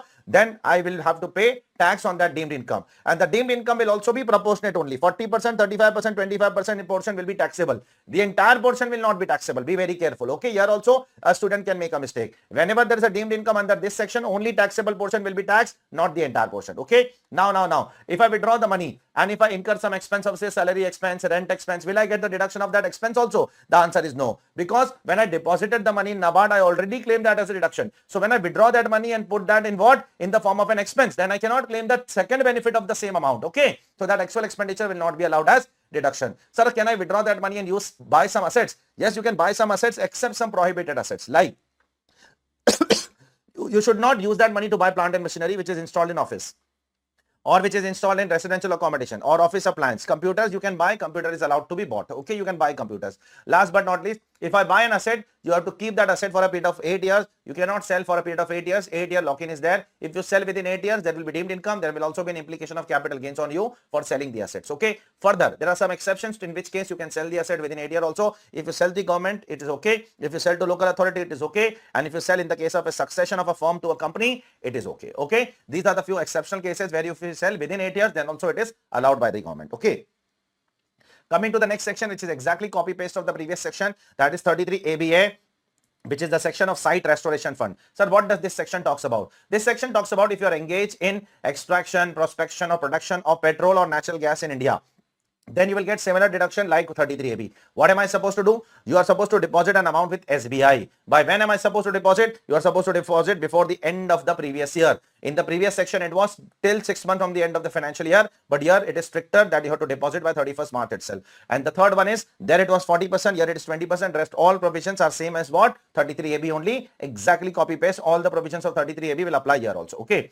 Now coming to something very, very important. Now between 33AB and ABA, 33AB is important, ABA is not at all important in exam. Never ever they have asked any question on this. Okay. Now coming to section 35. What does section 35 talks about? It talks about scientific research deduction. Okay. Now there are 7 subsections over here, 7 clauses over here, 35.11, 35.14, 35.12, 13, 12A, 35.2AB, 35.2AA, etc, etc, etc. I'll be speaking about all of them one by one. First of all, today, the very first thing that I'm going to discuss today is 35.11 and 35.14. These two deductions are allowed to those assessees who are engaged in the business of scientific research. Scientific research is a part of their business. Okay, pay attention please, see over here please. If scientific research is a part of your business. Now 35.11 is allowed to whom? Is allowed to if my business is of scientific research, like if I'm Cipla, if I'm Tata Motors, if I'm Infosys, etc. And there is a business department, there is a research and development department in my business. Now if I incur revenue expense, I will get 100% deduction. If I incur any capital expenditure except land, I will get 100% deduction. In revenue, if I incur before the business commences, for the last 3 years, I will get 100% deduction. Beyond 3 years, I will not get any deduction. Before commencement also, I will get 100% deduction. It is just that I have to take an approval of DGIT. Okay, I will get the deduction of pre-commencement also of salary, purchase of material, etc, etc, etc. Post-commencement also, I will get 100% deduction. For capital expenditure also, pre-commencement last 3 years, I will get 100% deduction except land. Land is not allowed as deduction. In post-commencement also, for capital expenditure, I will get 100% deduction except land. Land is not allowed. So moral of the story is very simple. 35.11 is for revenue expense. 35.14 is for capital expenditure. In both the section, you are going to get pre-commencement deduction up to 3 years from the date of commencement. In both the section, 100% deduction is there. In capital expenditure, land is not allowed. Okay. And in post commencement also, you will get 100% deduction. Capital expenditure, land is not allowed. Is everyone clear with this? Once you claim 100% deduction on plant, machinery, furniture, building, I just plead in front of you, please don't ask for depreciation. Neither normal depreciation will be allowed to you, nor additional depreciation will be allowed to you under the income tax law. Is it clear to all of you? Please tell me. Then coming to what? The next section, 35.2AB. What is 35.2AB? It is specific deduction, 100% deduction of revenue and capital expenditure subject to some condition. First of all, this deduction is only available to company, not to other assessee. Earlier in family planning also, only company was allowed as a deduction, if you remember. Okay. This is the second section where only company is allowed as deduction. Second, you should be engaged in manufacture of any article or thing except 11 schedule items. 11 schedule items products you should not manufacture. You can manufacture anything else, or you should be engaged in biotechnology business. Third, you should do in-house research, which is approved by prescribed authority, and there is an agreement with central government. Fourth, this section does not allow you deduction of land and building. Land is not allowed. Only for building you can claim deduction. In the previous section 35.14, 100% you can claim that. Okay. Further, here only post commencement deduction is there. Pre-commencement deduction is not there. Only post commencement. If you claim, if you can fulfill all these conditions, you will get what? 100% deduction of all your revenue and capital expenditure except land. For building, you can go to the previous section and claim 100% deduction. Okay. Now coming to the next 4 sections, Next 4 sections you are going to give donations. Okay, you give donation, claim deduction. 35 subsection 1 clause 2, you are going to give donation to Scientific Research Association, claim 100% deduction. 35 subsection 1 clause 3, you are going to give donation to Statistical or Social Science Association, claim 100%. National Laboratory and IIT, you are going to claim 100% deduction, 35 2AA. And the fourth one is 35 128, Indian company. The first 3 points were not companies. The fourth one is Indian company. Indian company engaged in scientific research. You can claim 100% deduction in the fourth case also. Okay. All 4 of them must be approved. Now, suppose when you gave the donation, they were approved. But when later on their approval was withdrawn by the government, will that deny your tax benefit? The answer is no. It is written over here. That will not deny your tax benefit. Further. There are some obligations which are put by the government on the donee. Donee means the person who is what? Receiving the donation. On whom it is obligation is there? See on the board, please. The obligation is there on 35.1.2, that is Scientific Research Association, 35.1.2a, that is Indian company, and 35.1.3, that is Statistical and Social Science. The obligation is not there on what? National Laboratory and IIT. Okay. Is it clear to all of you what I am trying to say? The obligation is on these 3 people. What is the obligation? Listen carefully. What is the obligation? These 3 donees have to do 2 things. First of all, they have to file one statement to the central government. What are they supposed to do? File a statement to the central government. Secondly, they are supposed to furnish one certificate to the donor. What are they supposed to do? They are supposed to furnish one certificate to the donor. Unless they do these 2 things, they are obligated to do these 2 things. Unless they do these 2 things, the donor, that is the donor will not get the deduction. Are you clear? Further, the donee will be liable for what? Some fee and penalty under the income tax law. They are supposed to do these 2 things, as you can see, as per section 35(1)(a). If they don't do it, then they are liable for fee. Who is liable for fee? The donee. The donee is liable for fee of 200 rupees for every day during which the failure continues, and they will also be liable for a penalty by AO under 271K of 10,000 rupees to 1 lakh rupees if they fail to deliver a statement or if they fail to deliver a certificate. This is also available for ATG institutions along with what? 35(1)(2), 1(3) and 1(2)(a). Okay. For ATG institutions also, they are liable to do these 2 things. Is it clear to everyone? Please tell me. And at the same time, what is the donee is going to face? Listen. Donee is going to face fee. Donee is going to face penalty. And what is the donor going to face? Donor is going to face the disallowances. Okay. Donor is going to face the disallowance of the expenditure. And one last thing for scientific research over here is, listen carefully please. If it is sold, you are buying some assets under Scientific Research Association. Listen carefully please. Listen. You are buying some assets. Suppose I bought a plant and machinery of 100 crore rupees and I claim 100% deduction on that. Okay. Now after a few years, I don't want to use that. So I'm selling it without using it for business. If you directly sell from the research department without using it for business, you can do 2 things. Directly sell it or you can transfer to the normal business department. Okay. Now I'm selling it directly without using it for business. Then whatever is the sale price, compare with whatever is the deduction allowed earlier, that is 100 crores, whichever is lower will be my deemed income. And then I'll be liable for capital gains as per section 48, whatever is the capital gains. Okay. Now the second possibility is, I don't want to sell it. I want to transfer from research department to my business division. Okay. Where I can use it for other purpose. So if you do so, then in that case, the actual cost of that asset will be nil. Are you clear? The explanation 1 to 43(1) which we have left earlier sometime before, half an hour before, that we are trying to address right now. Is it clear or not? Please tell me. So if you transfer that scientific research asset from your research division to your business division, the cost of that asset will be taken as nil. And now whenever you will sell, you will be liable for capital gains as per section 50, that is block of asset. Is it clear all of you? Please tell me. Now let us go ahead with the next one, and that is telecom license deduction and spectrum fee deduction, 35 ABB and ABA. Section 35 ABB is for telecom license and section 35 ABA is for spectrum license. The deduction for both of them is more or less same only. Okay. Now if you buy a telecom license or a spectrum license, in that case, if you buy that license before the business commences, okay, then it will be allowed as deduction from the year in which the business commences over the unexpired life of the license. Okay. So if you have bought the license before the business has started, then it will be allowed from the year of starting of business over the life of the license. Okay. Now, if you bought this license after the business has commenced, okay, after like Reliance Industry has commenced the business around 8 years back in 2016. Now, if they are buying some new license, so they will be allowed the deduction from the year in which they make the payment over the unexpired period of the license. Okay. Once you claim the deduction over here, you will not be getting the depreciation under section 32. Okay. Because then you should not claim that as an intangible asset and start to claim depreciation under section 32. It will not be allowed. Okay. Further, once you claim a deduction over here and after that, if you sell the license, then whatever deduction you have claimed earlier, that will be allowed as deemed income, that will be claimed as deemed income, and along with the capital gain implication which will be there for sale of assets. Okay. Now coming to next one, there are some Finance Act 2023 amendment also, very small amendment is there in the next section. So I'll be dealing with that also in this discussion. 35D, amortization of preliminary expense. First of all, this benefit is only available to Indian companies. And if you are not a company, then you have to be at least a resident. Okay. If you are not a company, if you are non-corporate, then you need to be resident. Secondly, you have to incur expenses of certain specified purpose. Which are those specified purpose that I am telling you in a while. Okay. Third one, when should you incur the expense? The business expense can be incurred before commencement also, and it can also incur after commencement. But if it is for after commencement, then it has to be either for extension of the business or for setting up of a new unit of the business. Otherwise, it will not be allowed as a deduction. Okay. So if it is a post commencement expense, it has to be either for expansion or for starting with a new unit. Otherwise, it is not allowed. Okay. Now, what do I mean by specified purpose? Sir, what are the specified purposes? The specified purpose is mentioned over here. If you are incurring some expenses for feasibility study, project report, market survey, engineering services, I would like to stop over here first of all. So if you incur expenses for these things, this, and this, then there is an amendment over here.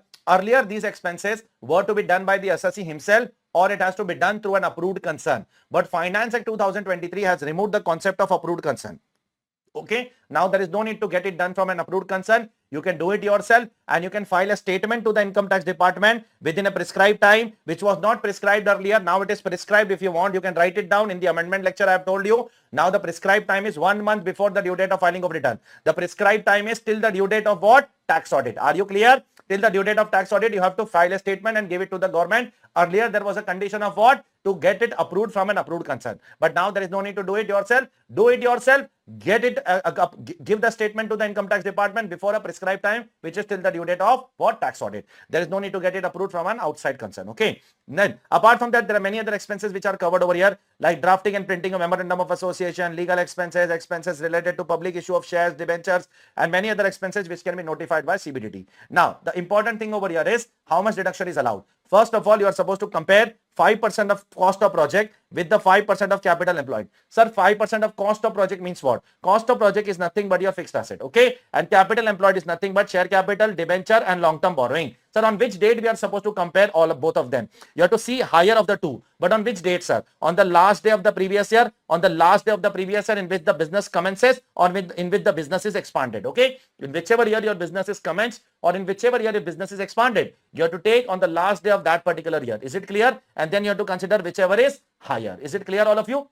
This is your point number 1. Then compare that with actual expenditure of preliminary expense. This will be your point number 2. And then whichever is lower of the two will be allowed you as a deduction. First, higher of these two will be compared with point number 2. Then lower of the two will be allowed as deduction. And that will be allowed not in one single shot, because this section is about amortization. This will be allowed in 5 equal installments. Okay. For non-corporate assessee, if you are not a corporate, if you are an individual, then in that case, you will directly compare cost of project with your actual expenditure. This point will not be there, which is written over here. Okay. Now, while taking the capital employed, sir, will I take share capital, debenture, long-term borrowing, and reserves and security premium also? No, no, no. The Supreme Court in the case of Berger Paint Limited has held that share premium should not form part of what? Capital employed for the purpose of this section. Is it clear to all of you? Please tell me. Share capital means only share capital. It will not include share premium also. Forget about other reserves and surplus. Are you clear? I hope it is clear to all of you. Now let us come to the biggest one out of all the deductions under section 35 and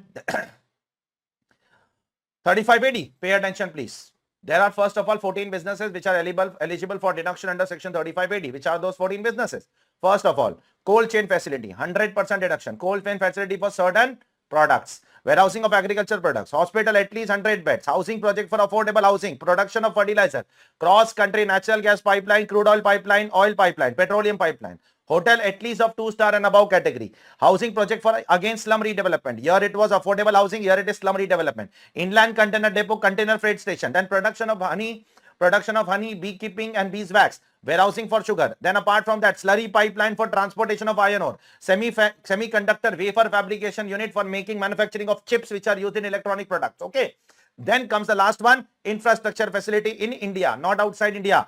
In which infrastructure facility, there are a lot of points. Like you can make road, toll road, bridge, highway project, housing project, water supply project, water treatment, port, airport, inland waterway, inland port, etc., etc., etc. These are all infrastructure. If you are engaged in these 14 businesses, you are going to get great tax benefit over here. 100% of your capital expenditure will be allowed over here. 3580 is only for capital expenditure. 3580 is not for revenue expenditure. Be very careful. Okay. Anyways, revenue expenditure is fully allowed only now. It is 100% only allowed. There is no need to be having a separate section for revenue expenditure. Revenue expenditure is anyway fully allowed. For capital expenditure, getting 100% is a tax benefit. Yes, because generally capital expenditures are allowed in the form of depreciation, right? But here it is 100% allowed. Now, there is one or two small case laws. This one is a small case law which is very important. And this case law says that suppose if a hotel is there who has made an application for what? A 2-star category. A hotel has to make an application to the government for getting 2-star or 3-star or 4-star or 5-star category. Suppose if a hotel has made an application in year 1, but they got the application approved in year 2. In year 2, it got approved. So they will get the tax benefit from year 1 or year 2. The High Court has said that Seaboard Hotel Private Limited, they will get the deduction from the year in which they have made an application, okay, and not from the year in which the application was accepted. So they can take the benefit from the very first year itself. The first case law is not relevant much now. Infrastructure facility is a part of this section. We know that there is nothing great in this. Okay, next, deduction mentioned in section 6 and 14. In 6 and 14, what is the deduction mentioned in 6? Cross-country pipeline, and 14, infrastructure facility. These two deductions are available only to Indian companies or consortium. Consortium means a joint venture of Indian companies. These two benefits, these two deductions are only allowed to Indian companies or joint venture of Indian companies. The rest of the deductions are allowed to every kind of assessee. Is it clear to all of you? Please tell me. Now coming to the next part. How much deduction will be allowed? First of all, sir, pre-commencement deduction will be allowed. Definitely allowed. Only one condition has to be fulfilled. You have to capitalize that in the books of accounts on the date of commencement of the books of account, on the date of commencement of the business.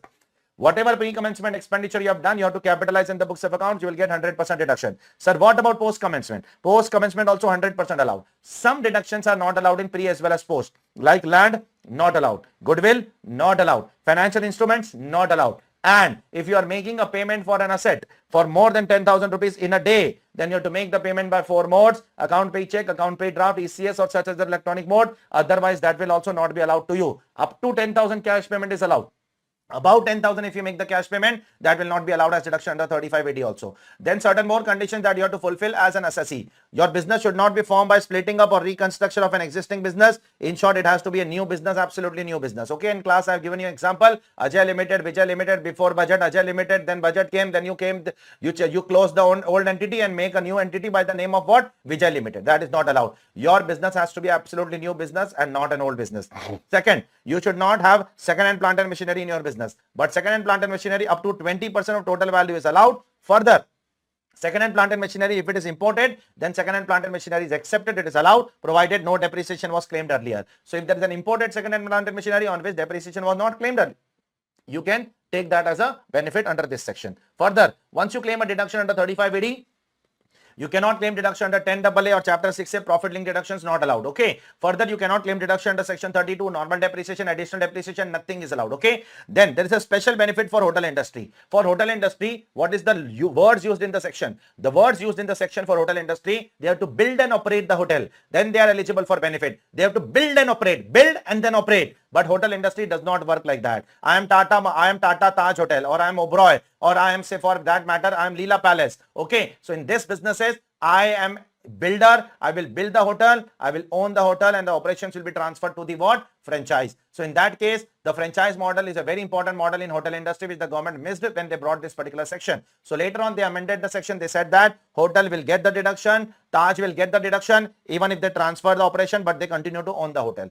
Hotel should be in the name of Taj. They can transfer the operation to somebody else and claim the benefit. So if you are going to claim such great benefits, such great deduction, 100% of building, plant, machinery, furniture, 100%, except land, goodwill, financial instrument, everything is 100%, then there are bound to be losses under the income tax law in the initial years. Okay. So what will you do with that losses? The losses will be treated as per 73A. You can set off that loss against any other specified business income. You cannot set off against other business income. You can only set off against specified business income. It means you can set off against these 14 businesses. Are you clear or not? Please tell me. And you can set off and carry forward for infinite number of years. Are you clear? And last but not least in this section is, if an asset is demolished or it is destroyed, pay attention on the words, or it is discarded or it is transferred. If these 4 things are happening with the asset, and then whatever is the sale price you are getting, that will be chargeable under section 28 as your income, and there is no time limit over here. After 1 year, if this happens, if either of the 4 things happens after 1 year, 2 years, 10 years, 20 years, 30 years, 40 years, 50 years,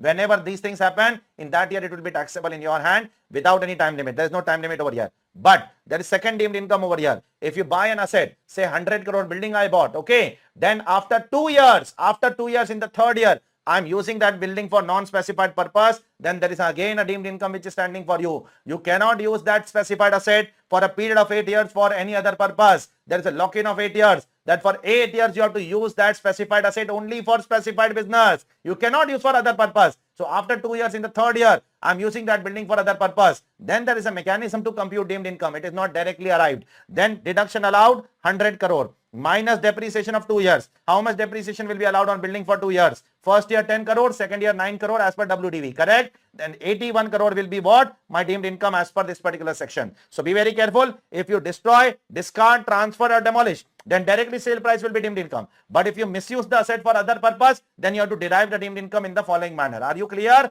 Then you can use it for other purpose later on. If I use this asset for other purpose, I have to pay tax on 81 crore. Later on, I can take this 81 crore as an actual cost for my other business. Are you clear? For my other business, the actual cost of this asset will be how much? 81 crore. I hope it is clear to all of you, right?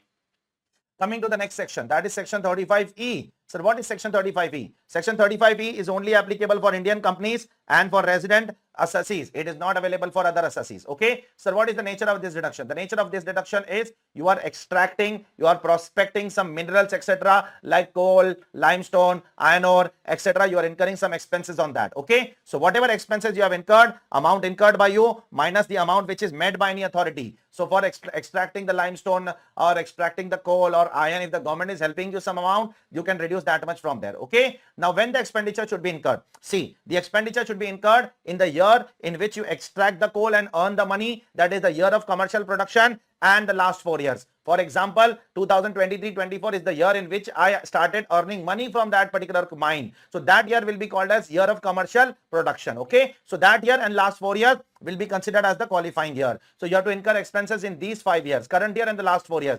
What about the expenses which are incurred beyond 4 years? Those will be ignored. That will not be allowed as deduction. Okay. Further, the expenditure will not include capital expenditures like expenditure incurred on acquiring a site of any minerals or any rights, acquisition of deposits of any mineral or any rights, or any capital expenditure like building, plant, machinery, furniture, for which you are going to claim depreciation under section 32. Okay. Last but not least. So now 23-24 is the year in which I started with my commercial production. So whatever expenditure I have incurred in the current year and in the last year, I will take that as a qualifying expenditure. Suppose I have incurred how much? 10 lakh rupees in the current year in the last 4 years. Okay. Now out of that, suppose 50,000 is made by government. Okay. So how much is the expenditure qualifying amount? 9,50,000 rupees. Okay. Now this 9,50,000 will be allowed to me over 10 years. Over how many years? 10 years. That is every year I am going to claim how much? 95,000 rupees as a qualifying expenditure deduction, correct? Every year. Now I can set off this income against that, this expenditure of 95,000 against what, sir? Can I set off against this all PGBP income? No, no. You can set off this against all mining incomes. Okay. You can set off this income against what? This expense of 95,000 against which income? Against all the mining income. You cannot set off this against all the business and profession income. Is it clear to all of you? Please tell me. Only against mining income you can set off. Suppose in the first year mining income is not sufficient. It is not 95,000. It is only 60,000. So set off 60,000 and balance 35,000 you can set off in the next year. Okay. So are you clear? So like that you can carry forward for the next 9 years including the current year. Okay. Now coming to very important section. This was not very important section, but this one is very important section. 36(1)(7)(a) provision for bad debts. Sir, what is this section all about? This section is about provision for bad. Generally bad debts reduction is not allowed to us, right? Under section generally provision for bad debts is not allowed under 36(1)(7). 36(1)(7) talks about actual bad debts, correct? It does not talk about provision for bad debt, but for banks and financial institutions and foreign banks and NBFCs, for money lending institutions, the government is giving provision for bad debt deduction. For that purpose, all the banks are categorized into 2 types. Scheduled banks, non-scheduled banks, cooperative banks. These are all nationalized banks. All nationalized banks will get 8.5% of GTI, gross total income, and 10% of aggregate rural advances. Rural advances 10%. Okay. And for other banks like public financial institutions like ICICI, HDFC, Kotak Bank, and foreign banks and NBFCs, they will get only one deduction, that is 5% of GTI. They will not get the second deduction. Okay. Now, whether these assessee will also get the actual bad debt deduction? Yes, actual bad debt deduction will be allowed to them if the actual bad debts exceed their provision. Okay. Suppose if their provision is 200 rupees. Okay. And if their actual bad debts is 300 rupees, then 200 will be allowed as provision for bad debts, and 100 rupees, which is exceeding provision for bad debt, which will be allowed as what? Please tell me, as your actual bad debt deduction. Is it clear? Please tell me. But if your actual bad debt does not exceed your provisions, then you cannot claim deduction under section 36(1)(7). Okay, you will only get provision ka deduction, not actual bad debts deduction. So you have to wait for the year in which your actual bad debt exceeds what? The provision ka amount. Okay, then only you are going to get the deduction of actual bad debts. Next section 36(1)(8), that is transfer to special reserves. Sir, what is this section all about? This section, first of all, is available to certain banks, public financial institutions who are providing long-term finance. Long-term means how much long-term? More than 5 years has to be the tenure. Then it can be called as long-term. And they are providing finance for 4 purposes: for industrial purpose, for agriculture purpose, for housing purpose, or for infrastructure purpose. Okay, then you will get the deduction of lower of the 3. Amount transferred to the reserve during the year. Okay, whatever amount you have actually transferred to the special reserve account, compare that with 20% of your business above business profit. Above business profit means what? From the profit of lending, whatever profit you are earning from lending, take 20% of that. Then 200% of paid up capital and general reserve on the last day, then minus special reserve account on the first day. Then whichever is lower of the 3, that will be allowed as a deduction to you under section 36(1)(8). Once you transfer that profit to your reserve account, and later on, if you transfer back that profit to your P&L account, then that is not allowed. Then that will be charged as deemed income under section 41(4)(a). Is it clear to all of you? Please tell me. Next, there are certain miscellaneous deductions. I will address all of them one by one. That will complete all the sector-wise deduction. First of all, 35 CCA. If you are making payment for rural development or for rural development association or institution, suppose there are some institutions who are working for rural development or for rural upliftment, you are making donation to them, it will be allowed as deduction to you. Okay, then amalgamation and demerger expense, this is only allowed to Indian companies. That too, it is allowed in 5 equal installment. It is not allowed in one shot. Third one, VRS expense, voluntary retirement scheme expense, this is also allowed in 5 equal installment, not in one single shot. Then expenditure under 35CCC, expenditure incurred on agriculture extension project. Agriculture extension project means for the upliftment of agriculture in this country, you are incurring some expenses, that will be allowed to you as a deduction. And expenditure on skill development project. Skill development means what? For training of your employees. There are employees in your company, you are incurring some expenses for their training. This is allowed only to company, and land and building is not allowed as deduction under this section. Apart from that, all other capital and revenue expenses will be allowed as 100% deduction over here. One last section is there over here, not very important for exam. Section 42 says that if any assessee enters into an agreement with central government for natural gas and petroleum exploration, then the deduction will be allowed as per the agreement between the two. The income tax law does not speak about it. It is the agreement which will speak that how much deduction will be allowed to the assessee. Is it clear to all of you? Please tell me. So after all this sector-wise deduction, let us go ahead with the last deduction, and that is general deduction, which is there under section 37(1). Pay attention, please, all of you. Now, before we start with general deduction, one thing that we need to know, section 37(1) talks about deduction of expenses. Okay, expenses. Now, what about losses? Will we get the deduction of losses also under the income tax law? For that, unfortunately, there is not a single section under the income tax law, but fortunately, we will get the deduction of losses if they are trading losses in nature. Okay, now this deduction is allowed by what? Supreme Court in many cases. Lot of times Supreme Court has come up with a judgment where they have said that trading losses, revenue losses which are incidental to the business shall be allowed to the assessee under the head PGBP. Don't worry. Okay, now coming to the deduction of expenses, which is given under 37(1). So if anybody asks you where you get the deduction of losses, don't say under 37(1), please. 37(1) is not for losses. It is for only expenses and expenses. Okay, so losses are allowed as per Supreme Court judgments, High Court judgments, and not as per any particular section under the income tax law. Now, the very first thing that we need to understand over here, it's a big section. There are a lot of small things over here. There are a lot of conditions over here. There are a lot of circulars over here. There are a lot of case laws also over here, which we are going to address one by one, all of you. Okay. Now, under 37(1), if you want to claim the deduction under 37(1), you have to fulfill 4 conditions. There are 3 negative conditions and there is 1 positive condition.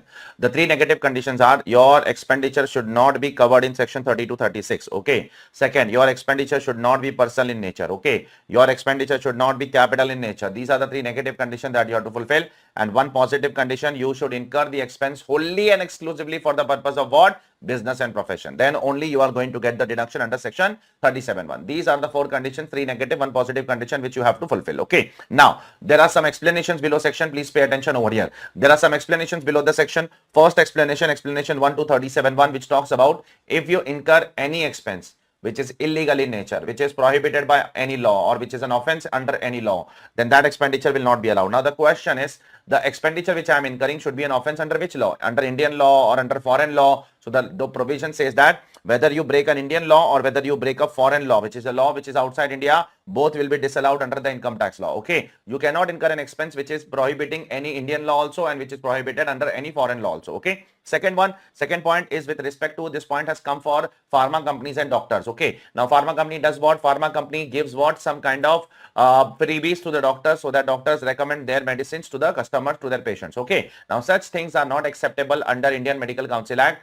The doctors cannot do so, the hospitals cannot do so, and therefore if the doctors do, the hospital do such things, then it is a violation of Indian Medical Council Act, and therefore the pharma company also, if they give such freebies to promote their medicine to the doctors, that is also disallowed under the income tax law as per this particular point. Okay, and the third one, if you do any compounding of an offense. What do I mean by compounding an offense? Compounding of an offense means you have done an offense, now you don't want to go to jail, you don't want to get yourself prosecuted, so you have to pay a heavy fine. That payment of fine is called as compounding of an offense. Now if you compound an offense, that is if you pay a fine to protect yourself from going to jail or to protect yourself from getting prosecuted, then that compounding of offense fees will also be disallowed. Again, here also, if you compound an offense which is there in India or which is there outside India, both will be disallowed under the income tax law. Be very careful. Okay, now there are some Supreme Court and High Court judgment with respect to what I have told you just now. One is a CBDT circular 5/2012, and one is Supreme Court judgment of Apex Laboratories, which says the same thing, that if the pharma companies give freebies to the doctors, to the medical association, then it will not be allowed as income under the income tax law. Okay, then similarly the Confederation of India Pharmaceutical Company also says the similar thing, and also CAP Scan and Diagnostic Center also says the similar thing, but slightly different facts. In CAP Scan, what has happened? There is one diagnostic center and there is one doctor. Now the doctor is deliberately recommending one diagnostic center, and in return the diagnostic center is giving what? Is giving commission for the purpose of recommending, and giving that commission is bad in law. The Punjab and Haryana High Court has said that giving such commission, if a diagnostic center is giving commission to the doctors for recommending the patients, then that is bad in law and it is not accepted, and therefore it is what? Not allowed as a deduction. It is disallowed under the income tax law. Is it clear to all of you? Now coming, this is what explanation 1 to 37.1 is all about. Now what is explanation 2 to 37.1? Explanation 2 to 37.1 talks about CSR expenses. If you wish to claim a CSR expense under the income tax law, then it is disallowed, disallowed, disallowed. If you wish, listen carefully now, if you wish to claim CSR expense under 37.1, then it is disallowed.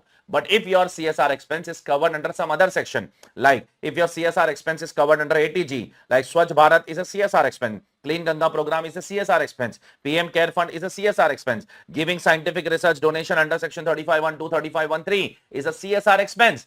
So you can claim deduction under those sections. Those sections are not disallowed under the income tax law. Only if you claim your CSR expense as a part of what?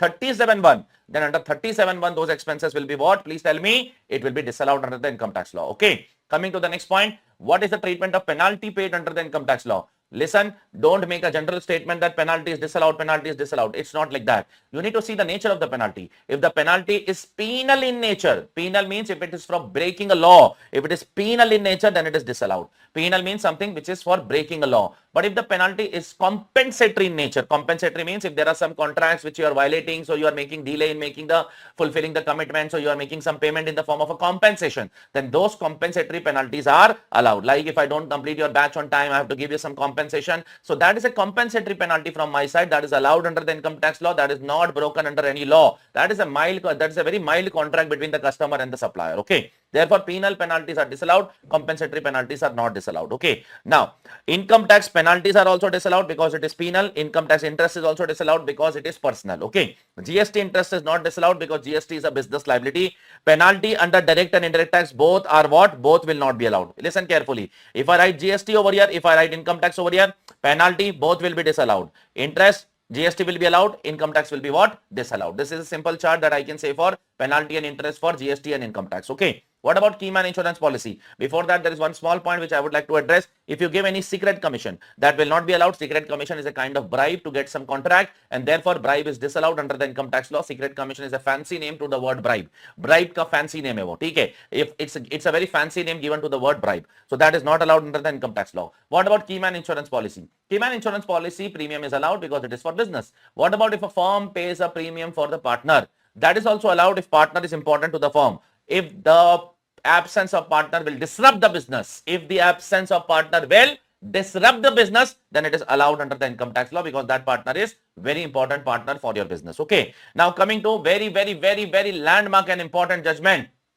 Dr. T.A. Qureshi, what about if there are illegal expenses under the income tax law? Illegal expenses are blindly disallowed, openly disallowed under the income tax law. What about illegal losses? Illegal losses are not covered under 37(1), and therefore it is allowed as per the Supreme Court judgment in the case of Dr. T.A. Qureshi. So illegal losses are not covered in 37(1). They will be allowed under the income tax law. Don't worry. Okay. Advertisement in a brochure of a political party not allowed, but you can claim that as a deduction under 80 GGB and 80 GGC as what? As a donation given to the political party. Okay. You can take that as an alternate view. Now, what is the deduction allowed under BOT project? Build, operate and transfer project. What is a BOT project? A BOT project is nothing but I am a private player, you are government, you will give me a land, a possession of a land. You will not give me land for permanently, you will give me the possession of the land. I will build roads on that, highways on that. I will run that roads and highways for 15-20 years. I'll collect toll, I'll earn money, and after 15-20 years, I will return you the land. Okay. Such kind of projects are called as BOT projects. Now, in such BOT projects, how will I get the deduction? The law says that there is a CBDT circular which says that the BOT project expenditure, whatever the expenditure I have incurred on constructing the road, constructing the highways, constructing the bridges, it will be allowed to me over the life of the agreement. Okay. So, life of the project, the government has given me, suppose the entire project to be run for 15 years. The government has said that you can run the project for 15 years and earn the money. So I will apportion my expense over what? Over 15 years. Is it clear, all of you? Now, coming to some case laws one by one, I am addressing you all of them one by one. All of them are there in your study material. You can go and check it in your study material. First one, Kerala Road Line Supreme Court. What has happened in this case? Let me give you the facts of the case. I am Kerala Road Lines. I am assessee. I bought a building. After buying the building, I scrapped the building, demolished the building. After demolishing the building, because the building was an old building, so I demolished the building. After demolishing the building, whatever scrap came, I offered that as a PGBP income. Okay, I myself offered that scrap as a PGBP income. Now, I have to make the payment for building also, because I have bought the building, so I have to make the payment. I made some delay in making the payment, so I have to make the payment of what? Interest along with the actual payment. So can I knock off that interest income against the scrap of building? The answer is yes. The Supreme Court said that the scrap is also from building and the interest is also pertaining to building. Therefore, both of them are related to each other. You can claim that as a deduction. Okay. Next one, Shanti Bhushan versus CIT. Very famous case law that if you incur an expense for your heart surgery, whether that will be allowed as a deduction under PGBP, it is not allowed as deduction under PGBP. It is neither allowed as deduction under section 31, nor it is allowed as deduction under section 37(1). It was held by Delhi High Court. Okay. Millennia Developers, Karnataka High Court. What has happened in this case? The assessee has violated the municipal corporation law. The Karnataka municipal corporation law has told the assessee to make a building of 7 floors. That the assessee made a building of 8-9 floors. He exceeded the permission which is allowed to the assessee. Now, what are there two possibilities now? Either to break down those floors or to pay a heavy compounding fee. So assessee chose the option of paying what? Heavy compounding fee rather than breaking those extra floors. Okay. So for that 2 extra floors which is illegally constructed by the assessee paid a heavy compounding fee. So whether that compounding fee will be allowed as deduction, and the answer is what? No. It is a penalty. It is an expenditure which is incurred for breaking a law, and therefore it shall not be allowed. Okay. Orient Ceramics and Industry Limited, what has happened in this case? In this case, what has happened is assessee has bought a glow signboard. Why? To put outside his shop, outside his apartment, or whatever it is, whatever, outside the mall, etc., wherever his shop was, outside his classes. Suppose I want to buy one glow signboard which I want to put outside my classes, Aarish Khan classes. Now, what is the treatment of that glow signboard? Let me tell you the nature of the glow signboard. The nature of glow signboard is as follows. It decays with weather. It requires frequent replacement. It is a short shelf life. It is not a very long-term asset. Therefore, the Delhi High Court said that considering all these factors, it should be allowed as what? As a revenue expenditure. It doesn't make any sense to capitalize that. Take it as what? As a revenue expenditure. Okay. Next one. Next one can be an important case law, 2018 judgment, Supreme Court. The assessee has raised some money from public in the form of application money. The assessee has raised some money in the form of IPO, application money from the public. Okay. Now, after raising the money has to be kept in the bank account. And from that bank account, the assessee has earned some interest. Okay. It has raised the money from public, put in the bank account, and from bank account, it has earned some interest. Now, the question is, what is the treatment of that interest? Whether that interest will be considered as an IFO's income, or whether that interest should be knocked off against the public issue expenses. So the Supreme Court held that this interest should not be treated as an IFO's income. It should be knocked off against what? Against the share issue expense, public issue expense. Okay. I hope it is clear to all of you. Next one, Priya Village Roadshow. This is nothing but a case law of PVR theaters. Okay. PVR want to expand the business. For the purpose of that, PVR has done what? Feasibility study. And now feasibility study is done to, if you want to start and invest, if you want to invest in new projects, generally we do what? We do feasibility studies. Okay. So for the purpose of investing in new theaters, PVR has done a feasibility study, and unfortunately that project did not work, so they abandoned the project. Okay, so because they abandoned the project, whatever expenditure is incurred by PVR, that can be considered as what? As a revenue expenditure, because no asset was created. If asset would have been created, we would have capitalized that asset, that expenditure, to the cost of the asset. But here there is no asset created, therefore this expenditure will be called as what? As a revenue expenditure. And last but not least, National Cooperative Development Corporation versus CIT. The question over here is, if you want to claim any deduction, do I need to see the source of income also, that the source from where I am incurring the expense is an exempt source or taxable source? And the answer is no. While claiming the deduction under 37(1), there is no condition like from where the money has come. The money has come from a taxable source or the money has come from exempt source. It doesn't matter. What matters is you have to fulfill the 4 conditions which is given in the law. If you fulfill those 4 conditions, the source of the fund is not a relevant factor to decide about the deduction. Okay. Apart from that, I've also put certain small more deductions which will help you all to complete a PGBP question in the examination, like dividend is not allowed, income tax not allowed, wealth tax not allowed, surcharge, health and education cess not allowed, provision for loss of subsidiary not allowed, deferred tax just like the income tax law not allowed, provision for diminution in the value of assets not allowed because it's a capital loss, provision for unascertain liability not allowed because the liability is not crystallized, it is just contingent in nature, prior period expenses generally not allowed, but if the prior period expenses crystallize in the current year, then it is allowed. For example, there was a case which is going on between the SSE and the employees regarding the bonus. And in the current year, the employees have won the case, and now I have to pay the bonus of the last 5 years to the employees. So it's a prior period expense, but it crystallized in the current year because of the court. Therefore, that will be what? That will be allowed in the current year. Okay. Even though it is a prior period bonus, but it got crystallized, it got finalized in the current year, I can claim that as a deduction. Salary and perquisite paid to directors fully allowed, but it should not exceed the fair market value as mentioned in 48(2). Further, it should not exceed the limit prescribed under what? Under the Companies Act for managerial remuneration. I hope you know the managerial remuneration concept. Okay. Last but not least, this is very important. Last attempt they have asked this question in November 23. Retrenchment compensation. If you close the entire business is closed, and then you are making a retrenchment compensation to employee, then it is not allowed, because then it is for closure of business. It is not for running of company. Okay. But if you close part of the business, then your intention is to run the business. And if your intention is to run the business, then that expenditure will be allowed as what? As a revenue expenditure. I hope it is clear to all of you. Here we complete all the deductions which are there under PGBP exhaustively. Now, without disallowances, deductions are of no use. So now we are going to talk about the disallowances. There are 3 disallowances.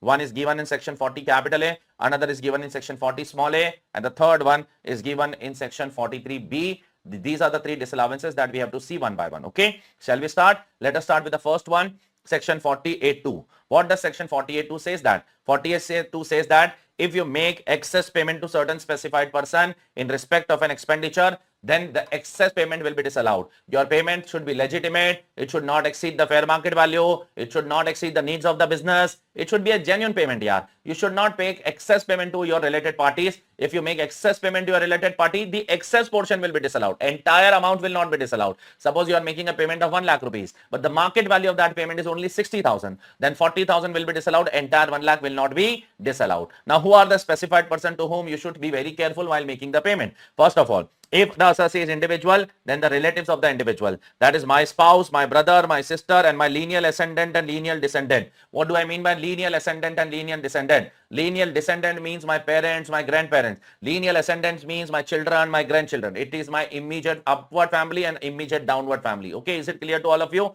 Second, if I am an HUF, then who is the relative of HUF? The member is a relative of HUF, and the relatives of the member is also relative of the HUF. Suppose I am an HUF, okay, and my member who is the member of an HUF, Karta is a member of an HUF, then brother of Karta is also related of HUF, children of Karta is also related of HUF, father of Karta is also relative of HUF. So whoever is the relative of the member, that automatically becomes what? The relative of HUF also. Similarly, for firm and LLP also, partner and the relatives are also relatives for firm. For company, directors and their relatives are also relatives to the company. For AOP BOI, member and their relatives are also, all of them are same only. For AOP BOI, the member is a relative, and the relative of member is also the relative of what? of AOPBOI. Apart from that, any entity having substantial interest means having 20% or more stake. If you have a 20% or more stake in any entity, then that entity will also be called as what? As your related party, and you cannot make excess payment to them. Excess of more than what? What is the fair market value? And holding subsidiaries are obviously also related party. Now, one very important aspect that you guys have to keep it in your mind, this section of 48.2 is only applicable for expenses. It is not applicable to income. Suppose if I am a company and you are a director, and if I sell something to you at a lower price, for example, I sold you some goods and the market price of that goods is 2 lakh rupees, but I sold you for 1,50,000 rupees. Am I selling you at a lower price? The answer is yes. But unfortunately, 48.2 will not be attracted. But further, unfortunately, in some of the ICI solutions, they have made this mistake. Okay. In one of the ICI solutions, they have disallowed this also under 48.2, whereas you can go and open the Bear Act. It is very clearly written in 48.2 that 48.2 is only for expenses and only in respect of payments. It is not for incomes and revenues. You can go and check the Bear Act section 48.2 if you want. Okay. Now coming to the next section, section 48.3, a very important section. If you are making a payment of a revenue expenditure, which kind of expenditure? Revenue expenditure to a person in a single day in excess of 10,000 rupees. So if I make a payment to Mr. Palani for a revenue expenditure in excess of 10,000 rupees, then I have to make the payment by 4 modes. That is account pay check, account pay draft, ECS, and such other electronic mode. Account pay check means what? Account pay check means account pay check. It cannot be only a bearer check. It cannot be a cross check also. A cross check is also disallowed under income tax law. It has to be account pay. The cross has to be there and then account pay has to be returned. Account pay draft has to be there. Electronic clearing system, which is online transfer, and such other electronic mode includes 8 more payments. Okay. Such other electronic mode includes credit card, 1, debit card, 2nd, net banking, 3rd, IMPS 4, UPI, RTGS, NEFT and BHIM. These are the 8 more payments which are covered in electronic prescribed mode. Is it clear, all of you? So in all, if you cover, then there are around 11 payments which are covered over here. Okay. Now, this limit is, if you are crossing this limit, then your entire expenditure will be disallowed under the income tax law. If you make 12,000 rupees cash payment to somebody, then entire 12,000 will be disallowed and not only 2,000 rupees. Be very careful. Okay. Now, this limit is enhanced drastically if the other person is engaged in transportation of goods. Okay. So if the other person is a transporter of goods, then this limit is what? 35,000 instead of what? 10,000 rupees. Is it clear to all of you? Now, if in 1 year you are claiming an expenditure on accrual basis, and if in the next year you are making the payment in cash to a person in a day in excess of 10,000 rupees, in 1 year claiming deduction on accrual basis, in next year claiming that as an what? Making the payment in cash to a person in a day, then in the next year it will be considered to be what? Your deemed income under the PGBP. Okay. Last but not least over here, that is, we have already done that if you purchase an asset for more than 10,000 rupees in cash and make the payment other than cash, other than account pay check, account pay draft, DCS and such as electronic mode, then even in the actual cost definition, there is a provision that it will not be part of actual cost. Remember or not? And even 35AD assets, you will not be allowed deduction under 35AD also if you make more than 10,000 rupees to a person in a day in cash. Okay. So this we have already done. So I'm just trying to link it with that. Okay. Now, there are some exceptions in which you can make as much payment as you want in cash in these 10 to 11 exceptions. First, if you make the payment to RBI, LIC, banks and government, you can make as much payment as you want in cash. If you make the payment by book entry means by passing journal entry, debtor to creditor, creditor to debtor, by passing these knock-off entries. I have to pay you 30,000 rupees.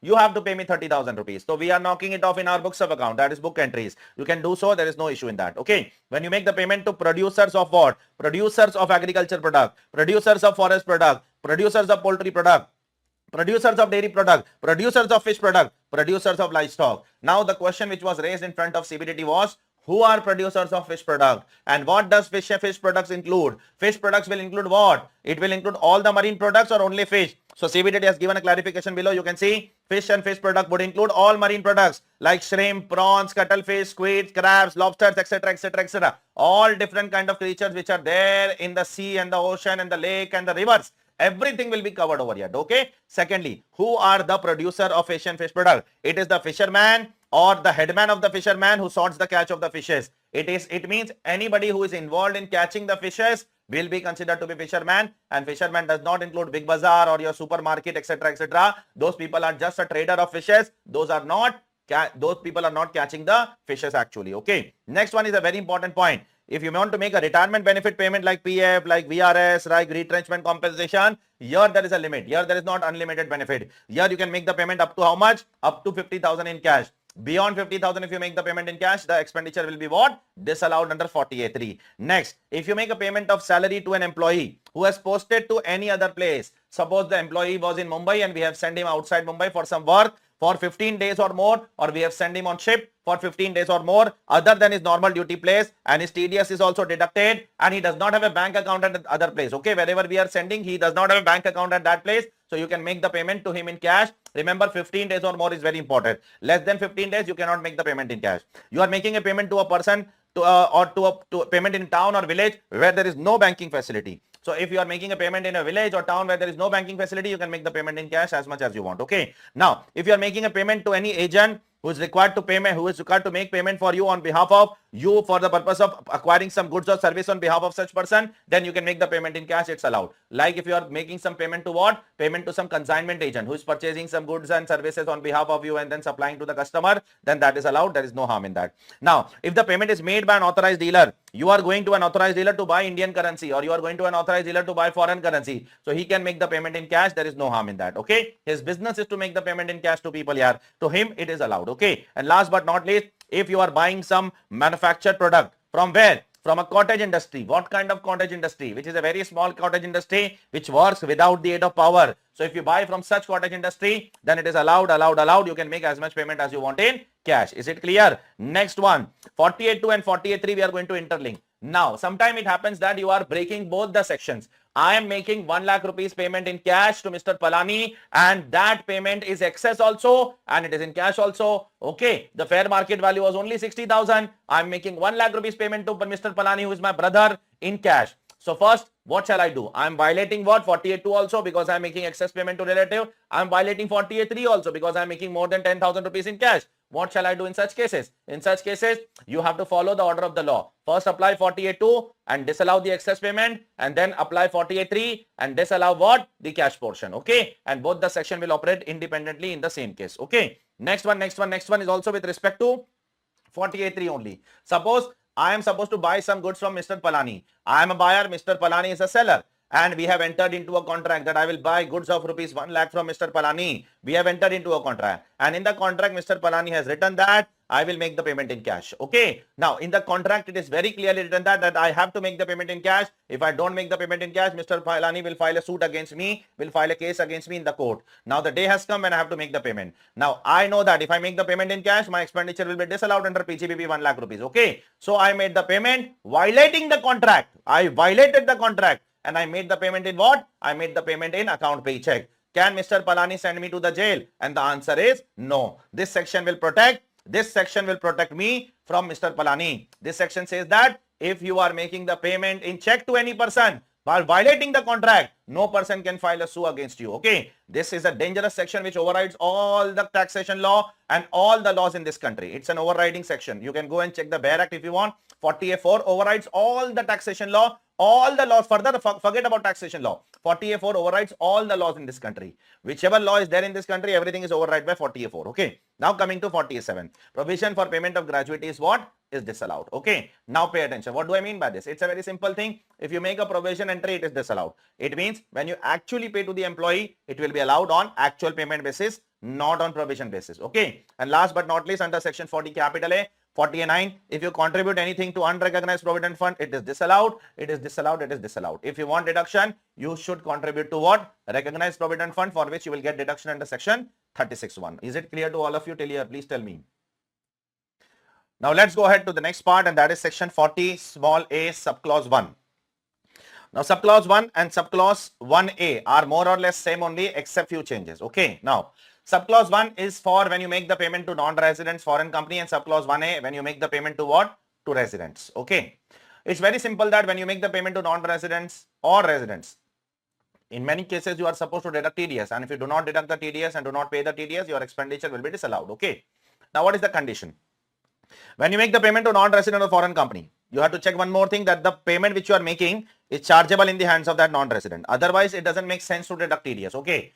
if I'm making payment to a non-resident and the non-resident is not liable to pay tax only on that amount, then why the hell I am deducting TDS? Okay. So in case of non-resident and foreign company, we have to check one more thing, that the sum is chargeable in the hands of the non-resident. Okay. If it is chargeable, what am I supposed to do?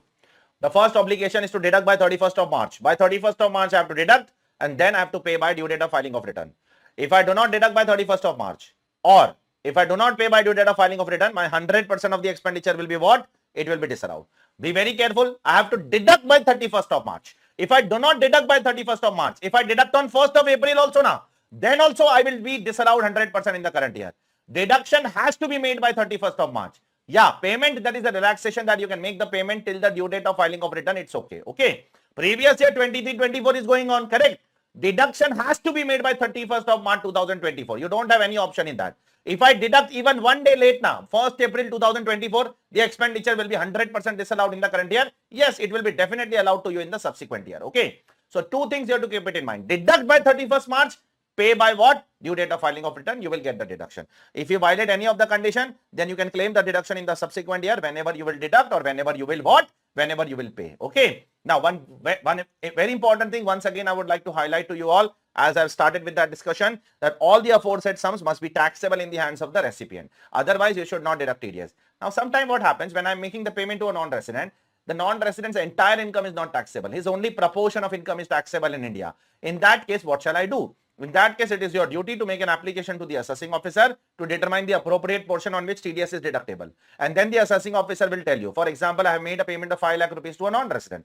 The entire 5 lakh is not accrued in India. It is not taxable in India. Then how much is accrued in India? How much is taxable in India? On how much amount I should deduct TDS? For that, you can make an application to assessing officer. And the assessing officer will tell you the appropriate portion. And suppose he says the appropriate portion is 40%. So what is 40% of 5 lakhs? It is 2 lakh rupees. So you should deduct TDS on what? 2 lakh rupees. Is it clear? This is what this circular wants to tell you. Now, how this section is different from the previous section? It is almost same except two changes. One is here you are making payment to residents. Second, here if you do not deduct by 31st of March or if you do not pay till the due date of filing of return, then only 30% will be disallowed. Okay. Entire expenditure will not be disallowed. Only 30% of the expenditure will be disallowed when you make the payment to residents. Okay. Now, if I make the payment in subsequent year, will I get the deduction in subsequent year? The answer is obviously yes. The subsequent year, it is not a permanent disallowance. It's a temporary disallowance. TDS disallowance is a temporary disallowance. You make mistake today, bear the burden. You fulfill the promise tomorrow, take the benefit in the subsequent years. It is not like that once it is disallowed, then it is disallowed forever.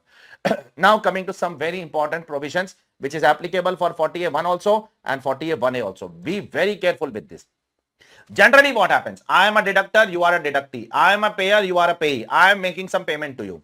Okay. Now, if I do not deduct TDS, if I do not pay TDS, listen carefully. If I do not deduct TDS, if I do not pay TDS, then generally it is said that I am assessed in default. And there can be stringent action which can be taken against me if I do not deduct TDS, if I do not pay TDS, and if I am qualified as what? As an assessee in default. Now, to give some relaxation in such case, the government has brought these provisions. The government said that if the deductor has not deducted the TDS and the deductor has not paid the TDS, but the deductee has done three things. How many things deductee has done? Three things.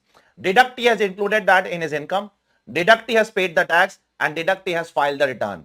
If deductee has done three things, then it is deemed that who has deducted and who has paid. It is deemed that the deductor has deducted and deductor has paid the tax on the date on which the deductee has what? Filed the return. Okay. So with whichever date deductee has filed the return, on that date it is deemed that I have actually not deducted. I have actually not paid. But my obligation over here will be absolved from deducting TDS. Okay. I will not be obligated to deduct any TDS further if the deductee has filed the ITR, if the deductee has paid the tax and deductee has included in the income. Okay. So what will happen? What is the ultimate treatment? The ultimate treatment will be in the current year 23-24, you will disallow the expenditure and immediately next year you will be given the deduction of that particular expenditure under the income tax law. Okay. Now there are some clarificatory case laws over here, very important, of Palam Gas Service. In Palam Gas Service, there were two issues which were raised in front of the court, and the Palam Gas Service Supreme Court has addressed both the cases over here. First case was whether the TDS disallowances are applicable for those cases also where the payment has been made during the financial year. Okay.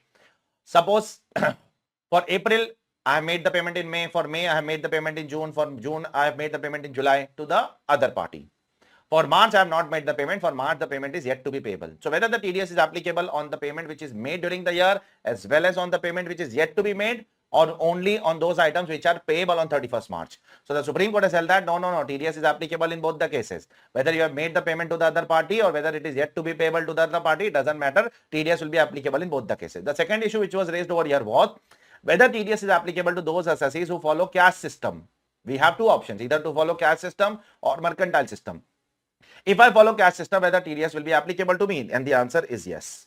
TDS will be applicable even in case of cash system. Okay, it is not that TDS is only applicable to mercantile people and not applicable to cash people. Where TDS has nothing to do with accounting system. Okay, whether you follow cash system or whether you follow accrual system, TDS has to be obligated by you. You have to fulfill the obligations of the TDS. Okay, now coming to the next point, and that is some small other disallowances are there. The first small disallowance is 48.2 income tax will be disallowed. As we all know, it's a very simple thing. In income tax, even the surcharge and cess will be disallowed. Be very careful. Okay. Second, 48.2A, wealth tax will be disallowed. Third one, if any royalty or fee or service charge, etc., is paid by state government undertaking to state government. Suppose there is a Maharashtra state government undertaking and there is a Maharashtra government over there. Now Maharashtra government has some stake in my company, okay? And therefore my company is making some payment of royalty, fees, service charge, etc. to Maharashtra government. Therefore that expenditure will be what? It is disallowed under the income tax law. And last but not least, 48.5, if I am an employer, you are my employee and I am making some payment of tax on what? Non-monetary perquisites given to you. For example, I have given you some house, rent-free accommodation. For that, you have to pay the tax, but you are not paying the tax. I am bearing that tax. So if I am bearing that tax will be what? Please tell me. Disallowed under the income tax law in my hands. Okay. That is not allowed as a business expenditure under the income tax law. And last but not least, the big one with a big amendment also, as we all know, of 43B. 43B talks about what? Certain expenses are allowed on what basis? Please tell me all of you. On actual payment basis. Now, how many expenses are there over here? There are around 7 expenses in which there is one more expenditure which is added by Finance Act 2023, which is very, very debatable in practical life also, if you are aware in the practical life. Okay, that is of MSME provisions.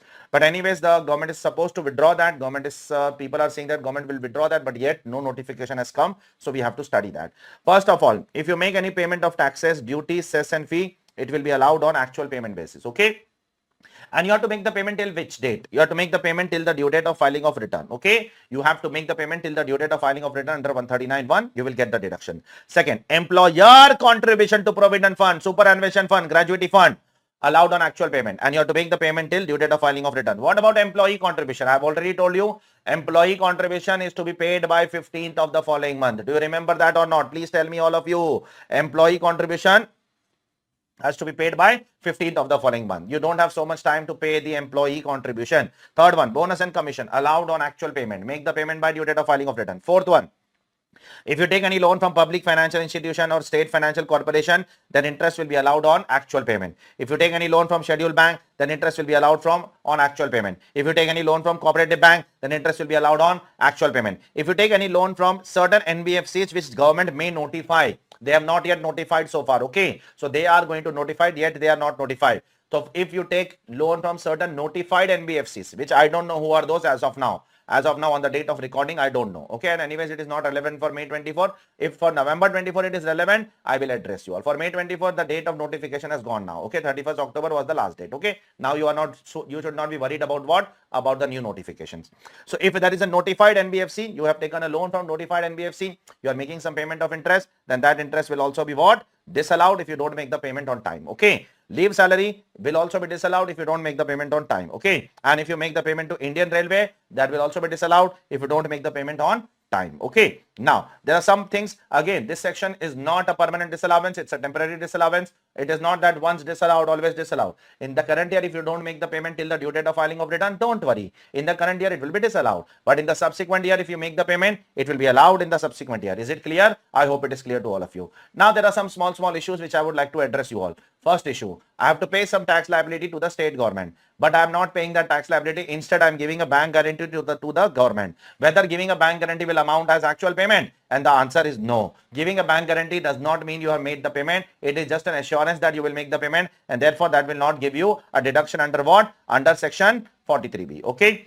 GST is whether inclusive of turnover or exclusive of turnover, is irrespective of that. You have to make the payment and then only you will get the deduction of GST. Do you get the deduction of GST under income tax law? The answer is yes, GST is a business liability. So sometimes in the accounting system you show turnover inclusive of GST. Sometimes in the accounting system you show turnover excluding of GST. It doesn't matter, both the accounting systems are correct. But in either of the case, you have to make the payment, then only you will get the deduction, otherwise you will not get the deduction. This I will come in a while. MSME provisions I will come in a while. Before that, I will address you some more issues, and then I will come to the MSME part at the end. Now, there is a Supreme Court judgment of Sashun Chemical and Drugs Limited. What has happened in this case? There was some dispute which was there between the employer and the employees regarding bonus. Okay, so there was some debate which was going on. There was some case which was filed in the court, and the matter was in the court. Okay, so employees were fighting for the bonus, and the company was saying that we will not pay you this much bonus, we will pay you this much bonus. Employees were saying we want more bonus, etc., etc. So there was some debate with respect to quantum of bonus. So what the company did, company made a trust, and in that trust, company made the payment of bonus. Okay, the company know that we have to make the payment, so let us keep that money separately in a separate trust. Okay, now before the due date of filing of return, this is a very important catch. Before the due date of filing of return, the matter was resolved. And the company removed that money from the trust and paid to the employees, whether the company should get the deduction or not. Everything happened before the due date of filing of return, and therefore the Supreme Court said that there is no need to disallow such an expenditure. Such expenditure should also be allowed to the assessee. Okay, now coming to this one very important point. There is some loan which I have taken from the bank, and on that loan there is some outstanding interest. Now, I went to the bank to restructure that loan because I don't have money to pay the loan. So I went to the bank, and the bank restructured that loan. They converted that outstanding interest into a new loan.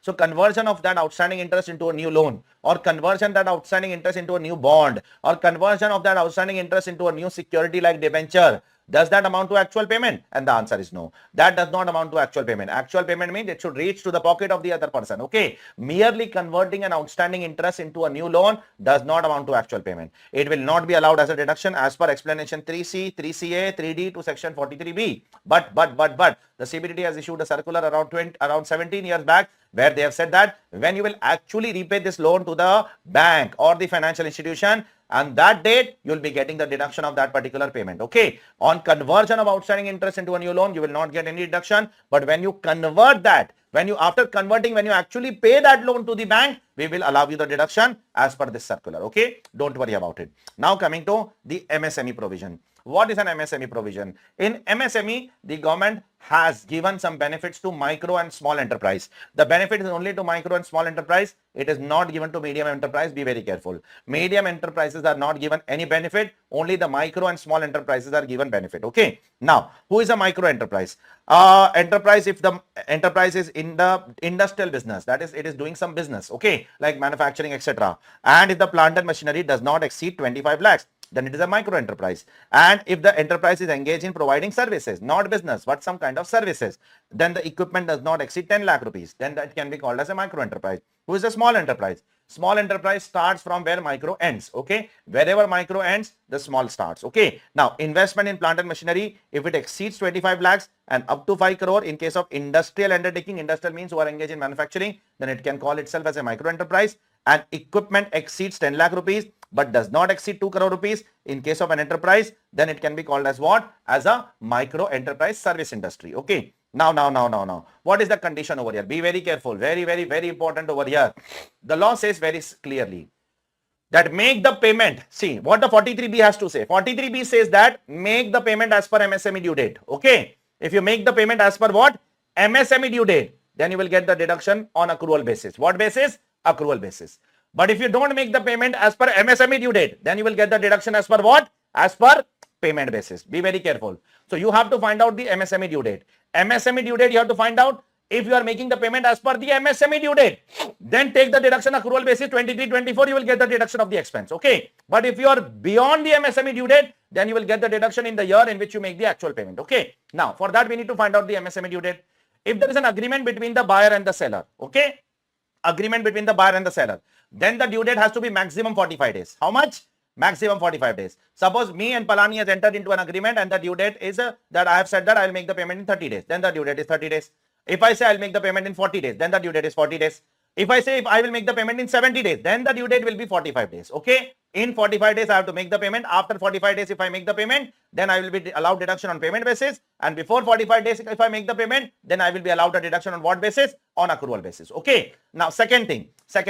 What if we don't have any agreement between both of us? Then in how many days I am going to make the payment? Then I have to make the payment within how many days? Within 15 days. Then the due date is stricter. If there is an agreement between the buyer and seller, maximum 45 days are allowed. If there is no agreement between buyer and seller, maximum 15 days are allowed. Now, if you make the payment within time, then it will be allowed on mercantile basis. If you make the payment beyond time, then it will be allowed on what? Payment basis. Okay. This is what the provision has to say. And this is what this chapter is all about. Let us go ahead with the next chapter. After all the disallowances, now we are moving ahead towards what? The deemed incomes. Okay. Deemed incomes, we have to address two deemed incomes over here, which is covered under section 41. One is 41.1 and another is 41.4. What is 41.1 all about? In 41.1, there are multiple aspects. Let me address all of them one by one. If there is an expenditure which was allowed as deduction, or if there is a loss which was allowed as deduction, and subsequently it is received, that expenditure is received by you, or it is written off by you, then it is your business income. Is it clear? So earlier you have claimed an expense, earlier you have claimed a loss, and subsequently it is recovered by you, then it is deemed income. Okay. Second, if there is a trading liability, not a capital liability, and there is a remission and cessation of a trading liability. Remission means what? There is a waive off of a trading liability. Okay. That trading liability is ceased. Sir, example of trading liability. Working capital loan is an example of trading liability. I have taken a working capital loan that is waived off by the bank. Okay. Then that is also applicable. 41.1 will be applicable. It will be deemed income. Is it clear? But if a fixed asset loan is taken, that is not a trading liability. Okay. That is not a trading liability, and therefore 41.1 will not apply. Okay. For a fixed asset loan, we have already done discussion under section 224.18, if you remember, with depreciation. That if a fixed asset loan is waived by central government, state government, authority, body, agency, remember, then it is an income as per 224.18. Please answer now, please. But if that fixed asset loan is waived by a company or firm or LLP, then it is not taxable. Do you remember that or not? Or please tell me. Now, there are a few more points in this section. One is, this section is applicable even if the business has ceased. If your business is closed, after the business is closed, and you are recovering some amount from your customers, okay, or from some other party, then also it is taxable. This section is also applicable to successor. Successor means amalgamation has happened. Amalgamating company has claimed the deduction, but the recovery is made by whom? Recovery is made by amalgamated company. Then it is applicable in the hands of amalgamated company also. Okay, it is applicable. Now, further few more points are there under 41.1, which is called as unilateral cessation of trading liability. What do I mean by that? Unilateral means one-sided cessation. For example, there is a seller who has sold some goods of 1 lakh rupees to a buyer who has purchased some goods of 1 lakh rupees. Now, the buyer is saying that I am not going to pay that. Okay, but the seller is saying that I will recover from you. So this is a unilateral cessation of a trading liability where buyer is saying I will not pay. The seller is saying that I will take the money from you. So even in such unilateral cessation, this 1 lakh rupees will be considered as what? Please tell me. Deemed income of Mr. B. Is it clear? It is not that it should be seized at both the ends. If the buyer seizes, buyer will pay the tax. Okay. And if the seller seizes, seller will claim that as what? As a bad debts under 3617. Yes or no? It is not necessary that both of them should write off in the books of accounts. Now, coming to this very important judgment of Polyflex India Limited. Now, what has happened in this case? Let me explain you the facts of the case. The SSC has lost some case in excise. Okay. So, the excise authority is telling the SSC to make the payment. Say SSC made the payment of 10 lakh rupees, excise duty. Okay. And after that, the SSC filed a case in High Court. Okay.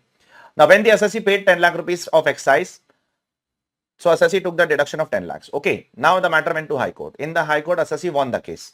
SSC won the case and SSC got the refund of 10 lakh rupees. Okay. From the department, from the excise department. Now the assessing officer is asking tax on this 10 lakh rupees because the assessing officer is saying that when you paid the 10 lakh, you claim that deduction. Now you are recovering, you pay tax. As simple as that, correct? Assessee is making argument, no. The department has filed a case in Supreme Court. The matter is sub judice in Supreme Court. So when the Supreme Court will give a judgment, at that point of time, I will decide whether to pay the tax or not. So the matter went to Supreme Court with respect to income tax. That was a separate case. That was an excise case. This is an income tax case. So same assessee has to face the burden of excise also and income tax also. Okay.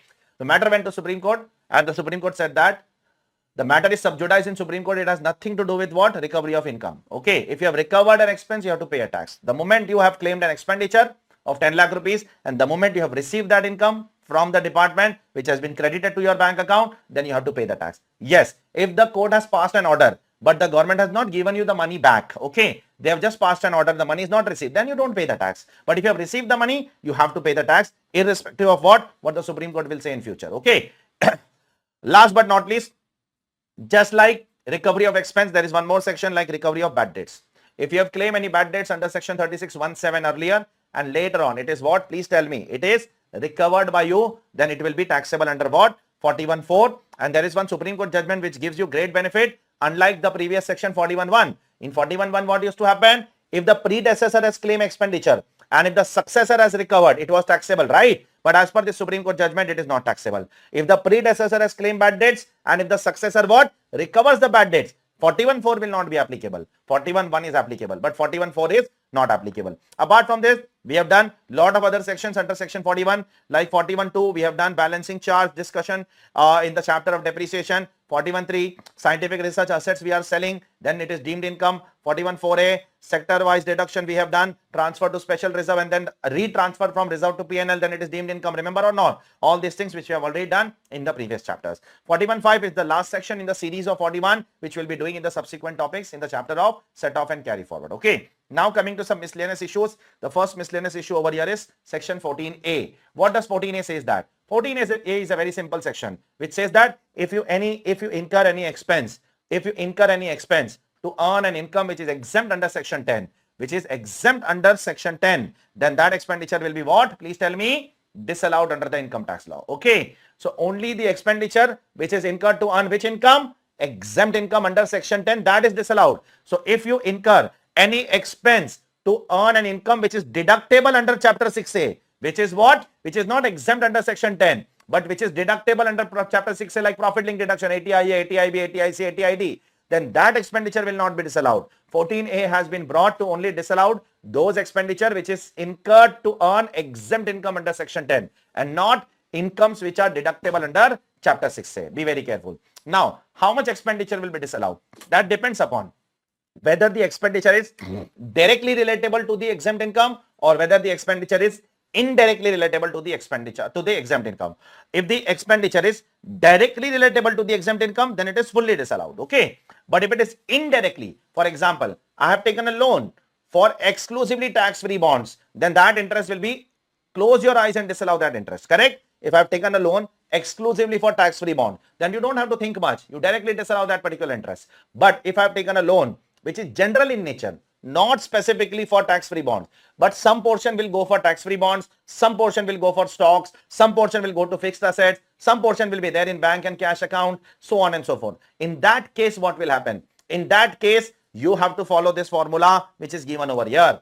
An amount equal to 1% of the annual average of the monthly average of the opening and closing balances of the exempt investment. I'll explain you with the help of an example. You have to find out the exempt investments available with you. Exempt investment means what? An investment from where you get exempt income. An investment from where you get tax-free incomes. Okay, that is an exempt investment. I invest in a particular security, from there I'm getting some interest which is tax-free. There is no tax on that. That is called as exempt investment. Now what am I supposed to do? 1st April, 30th April, divide by 2. First month average. 1st May, 31st May, divide by 2. Second month average. Like that, I have to take the average monthly investment. Like that, I will have 12 monthly averages. Then I will add all 12 of them. Then I will get 12 to 12. Then I will add all 12 monthly average and then I will divide by 12. Then I will get annual average of monthly average. Correct? And then I will take 1% of that. Is it clear? And that is the amount of disallowance which is going to be there in point number 2, which is given over here. Okay. Now, one last thing over here in under 14A, then we'll move ahead to the next point. That is, sir, I have taken a loan for the purpose of investing in an exempt investment. But in the current year, I have not earned exempt income. Exempt income I will earn in future years. In 23-24, I have taken a loan, but income will be accrued in subsequent years. So whether the expenditure will be disallowed in the current year also? And the answer is yes. Disallowance can be made even in those cases where no exempt income has been earned by the assessee during the financial year. You know that your loan is for the purpose of earning exempt income. That's it. It doesn't matter whether in the current year you have earned exempt income or not. You will be earning exempt income in the subsequent year, right? Then also the expenditure, if it is for exempt income, which will be earned in future, it will be disallowed in the current year. Okay. I hope it is clear to all of you. Now, a special section which is only for certain banks and financial institutions and scheduled banks and cooperative banks and public housing companies, etc., etc., etc. For these people, whatever interest which is accrued on bad and doubtful debts. Okay. Suppose I have given a loan of 1000 crore rupees. Out of that 100 rupees is bad and doubtful debts. So out of that 100 rupees which is bad and doubtful debt, when will I pay tax on the interest of that 100 rupees? Okay, I am a bank and I have given a loan of 1000 crore rupees to Mr. Palani. Okay, out of that 100 crore is, I know it is provision for bad debts, that I'm not sure whether I will receive or not. So when will I pay tax on the interest of that 100 crore? Okay, because the debt itself is bad, the debt itself is doubtful to be received. So what about the interest? Interest will also be doubtful, yes or no? I cannot just accrue that interest and pay the tax unnecessarily. Therefore, on that interest, which is on bad and doubtful debts, you have to pay the interest when you recover that interest or when you credit that to books of accounts, whichever is earlier. Okay. So whenever you will credit that in the books of accounts, it means you are sure that you are going to receive it, because unless and until you are sure, you are not going to recognize the revenue, correct? Or when you receive that money, at that time you are going to pay tax on that. Okay. Now moving ahead to one last part of PGBP, and that is your maintenance of books of accounts, tax audit and presumptive incomes. Okay. First of all, we are going to address the maintenance of books of accounts. Who is liable to maintain books of accounts under PGBP? First of all, for that purpose, all the assessees are categorized into two parts. First is certain specified professions and others. Okay. For specified professions like chartered accountant, doctors, lawyers, engineers, architects, interior decorators, etc., you have to check whether they are existing or whether they are new. If they are existing, it means they are surviving since many years. Then you have to check if the gross receipts is greater than 1.5 lakh in all the last 3 years. If the gross receipt is greater than 1.5 lakhs in the last 3 years, excluding the current year, exclude 23-24, see the last 3 years gross receipt. If it is exceeding 1.5 lakhs, then they are liable to maintain books of accounts in the current year. If they are new chartered accountant, new lawyer, new doctors, etc., then you check if the gross receipt is likely to exceed what? 1.5 lakhs in the current year. If it is likely to exceed 1.5 lakhs in the current year, then you have to maintain the books of accounts. Is it clear? For how many years you are supposed to maintain books of accounts? You have to keep and maintain the books of accounts for 6 years from the end of the relevant assessment year. Okay. Now what about other businesses? What about other professions? What about businesses? For them also there are two criteria, existing and new. In existing, there are two options. That is, if your PGBP exceeds 1,20,000 for others, and for individual HF, it is a higher limit, 2,50,000 in any of the last 3 years. Here you have to check any of the last 3 years and not all the 3 years. Are you able to understand or not? Here you have to check what? In any of the last 3 years, if your PGBP is exceeding what? It is exceeding 1.2 lakhs for others, that is for company, firm, LLP, and for individual HF, it is exceeding 2,50,000. Okay, if this is not exceeding, then there is one more criteria. If the turnover in any of the last 3 years exceed 10 lakh for others and 25 lakhs for individual HUF, then also you are liable to maintain books of accounts. Or either fulfill this or fulfill this, you will be trapped in the provisions of books of accounts. You have to maintain books of accounts. Okay. Now, coming to newly set up. In case of newly set up, this is your first year of business. This is your first year of non-notified professions. Okay. Then you have to check whether it is exceeding 1,20,000 or 2,50,000 or 10 lakh or 25 lakhs in the current year. Okay. Now, if you don't maintain the books of accounts, you are liable to maintain books of accounts, but you are not maintaining the books. Then you will be liable for a penalty, which can be up to 25,000 rupees, which can be imposed by AO, CIT appeal, and now after Finance Act 2023, even Joint Commission appeal can impose the penalty on you for not maintaining the books of accounts. Okay. Now coming to the next section of tax audit. Who is liable for tax audit? Liable for tax audit, businesses are liable for tax audit if their turnover is exceeding 1 crore rupees. But for some businesses, the turnover is drastically increased to how much? 10 crore rupees. Who are those people for whom the turnover limit is 10 crore for tax audit? It is those people whose cash receipt does not exceed 5% of the total receipts. Are you clear? So your cash receipt divided by total receipt should be less than equal to 5%. And your cash payment divided by total payment should be less than equal to 5%. Both the conditions are fulfilled. If both the conditions are fulfilled, then you don't have to do tax audit up to how much turnover? Up to 10 crore rupees. Okay. If any of the conditions are violated, then you have to conduct tax audit after what? After 1 crore turnover. Is it clear to all of you? Please tell me. Now, here, when I say cash receipt, remember, for the purpose of payment or receipt by check or draft, which is not account pay, will also be considered to be cash. It means cash will not only include hard cash, cash will also include bearer check. A bearer check is also as good as cash. A normal cross check is also as good as cash, because the government wants the check to be account pay check. Are you able to understand or not? If the cash, if the check is a bearer check, take it as cash. If the check is as a normal cross check, take it as cash. But if the check is an account pay check or account pay draft, then you can take it as an online payment. Okay. And here you have to compare your cash receipt with what? Please repeat. With what? With your total receipt. You are not going to compare your cash receipt with turnover. Please, turnover is different from total receipts. Total receipts will also include sale of fixed assets. Yes or no?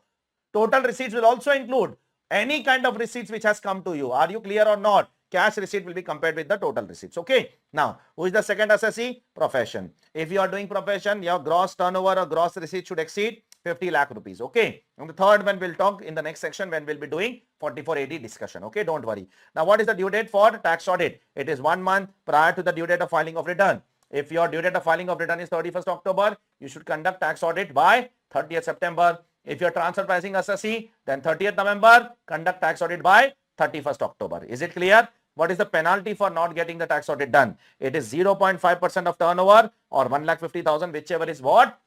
Whichever is lower. Is it clear to all of you? So let's go ahead to the next point, and that is some case laws which are there with respect to issue of shares and debentures or other long-term borrowings. Okay. Now you will say that, sir, we have already done expenses with respect to issue of shares and debentures in 35D. Okay. We have already done in 35D, sir. Why are you repeating all these things once again? No. All kind of expenses are not covered in 35D. Let me give you an example. 35D, first of all, only covers Indian company or residents. It does not cover non-residents. Secondly, in case of post-commencement, 35D very clearly says that it only covers expansion cases or setting up of a new unit. It does not cover other cases. Do you remember that or not? Only expansion cases are covered or setting up of a new unit cases are covered. All kind of cases are not covered in 35D.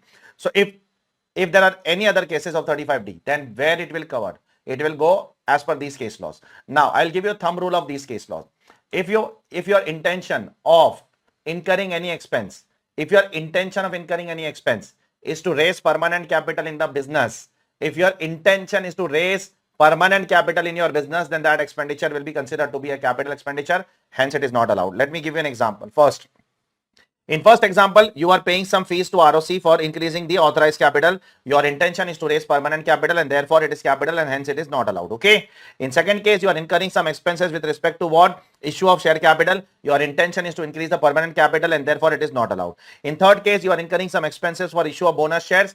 Now, when you issue bonus shares, remember always bonus shares will never lead to increase in capital. Bonus shares does not mean that you are bringing new capital. It is mere capitalization of your old reserves. Yes or no? Therefore, because of bonus shares, your capital does not increase. It will remain same only. Your reserves will fall. Your equity capital will increase. Your overall capital will remain same only. And therefore, this is allowed as a deduction. It means if you incur any expenses for issue of bonus shares, that expenditure is allowed because this is not for what? Raising permanent capital. Okay. This is not for increasing the permanent capital. Because of this, the permanent capital is not increasing. If you incur any expense for raising loans, definitely it is allowed because loans and debentures are not permanent part of your business. They are going to be repaid one or the other day. Okay. If you incur any expenses in the form of discount on issue of debentures, that is also allowed over the life of the debentures. Suppose the debentures are of 15 crores. We are issuing at a discount of 12 crores. Now, that 3 crore is a discount, which is a cost for the company that will be allowed as deduction over the life of the debentures to the company. Okay. Next, if you incur any expenses as per the RBI directive for issue of shares, then that is also disallowed because if RBI says or even if God says for issue of shares, whatever you do, that expenditure is for increasing the permanent capital of the company. And if you incur any expenses for permanent capital of the company on your own or on or because of some godfather like RBI or SEBI or someone like that, then also it is the nature of expenditure does not change. It remains same only. This is for increasing the capital of the company. Therefore, it shall be what? Disallowed. Similarly, premium on redemption of debentures will be allowed because premium on redemption of debentures is not for permanent capital of the company. It has to be redeemed some of the other day. So suppose if you have issued debentures at 100 rupees and now you are going to redeem debentures at 110. So 10 rupees is your cost. That will be allowed over the life of the debentures. Okay. Now, what about convertible debentures? For convertible debentures, there are two views. There are two types of judgments. Suppose I am issuing one convertible debenture today, which will be converted into equity shares after 5 years. So there are two views which are taken by different high courts. Some high court says that it will be converted in the future. Right now, so it is debenture. Don't consider as an equity. Consider it as a debt only, and debt are generally repaid. Okay, and therefore it is not permanent. It is temporary. Therefore, allow. Second view, which was taken by certain high courts, no, it will be converted into equity at later stage some or the other day, and therefore it shall be considered as a permanent capital, and therefore it shall be what? Disallowed. Both the views are correct. Whatever view you want to take, you can take in the examination. Both of them are covered in your ICI material. Last but not least, your intention was to raise capital, but the SEBI did not allow you to raise the capital because of non-clearance of certain things. Okay. Then also your intention was to raise the capital. Therefore, the expenditure will be what? Disallowed because your intention was to raise permanent capital of the company, which is capex in nature, and therefore it shall not be allowed as a deduction. One last thing which is there over here, which is a small section with respect to what? With respect to construction contract and service contract. If you are engaged in construction contract and service contract, then how will you recognize your revenue? Okay, because in construction contract, people generally recognize the revenue as per what? Percentage of completion method, right? As per the accounting standards. In income tax law, what does it say? Any revenue or cost associated with construction contract shall be recognized as per what? Percentage of what? Completion method only. Any profits and gains arising from service contract also. Left hand side is about construction contract, right hand side is about service contract. In construction contract, you will recognize as per percentage of completion, and in service contract, you need to see the duration. Okay, if the project duration is up to 90 days, then project completion method. If the contract involves indeterminate number of acts over a specified period of time, it means in your project there is not one service, there are multiple services which are there, then straight line method over the period, or in any other case you have to follow what? You have to follow percentage of completion method. For the purpose of percentage of completion method, and then PCM and SLM. PCM stand for project completion method. Contract revenue should also include what? Retention money. If you have taken some retention money from your supplier, from your customer, then that shall also be part of what? Of your contract revenue. Okay. Last but not least, something very important for your exam, because there are some very important amendments also over here, and that is 44AD, 44ADA and 44AE. 44AE not very important, but 44AD and ADA very important. 44AD presumptive income, which overrides section 28 to 43C. Now this section is applicable to whom? Certain eligible assessees. Who are eligible assessee? Only residents. Only residents, individual, resident HUF, resident partnership firm, not LLP. LLP is not covered in this section. Okay. And eligible business means what? Any business. You do any business in this world except that truck wala business. Don't do that truck wala business, because for truck wala we have made a separate section. Are you clear? And your turnover should be up to how much? 2 crore rupees. Now there is an amendment over here. For some people, the turnover limit is increased to how much? 3 crore rupees. Who are those lucky people to whom the turnover limit is increased to 3 crore? Listen carefully. If I am a businessman, individual, HUF, firm, excluding LLP, resident, and if my cash receipt, which receipt? Cash receipt upon turnover now, total turnover. Now you will not divide by receipt. Now you will divide by what? Turnover is up to 5% of my total turnover. Okay. Then for me, the limit under 44AD will be how much? Please tell me. 3 crore. It means 2 crore is for whom? 2 crore is for whom? It is for those people whose cash receipt divided by turnover is greater than what?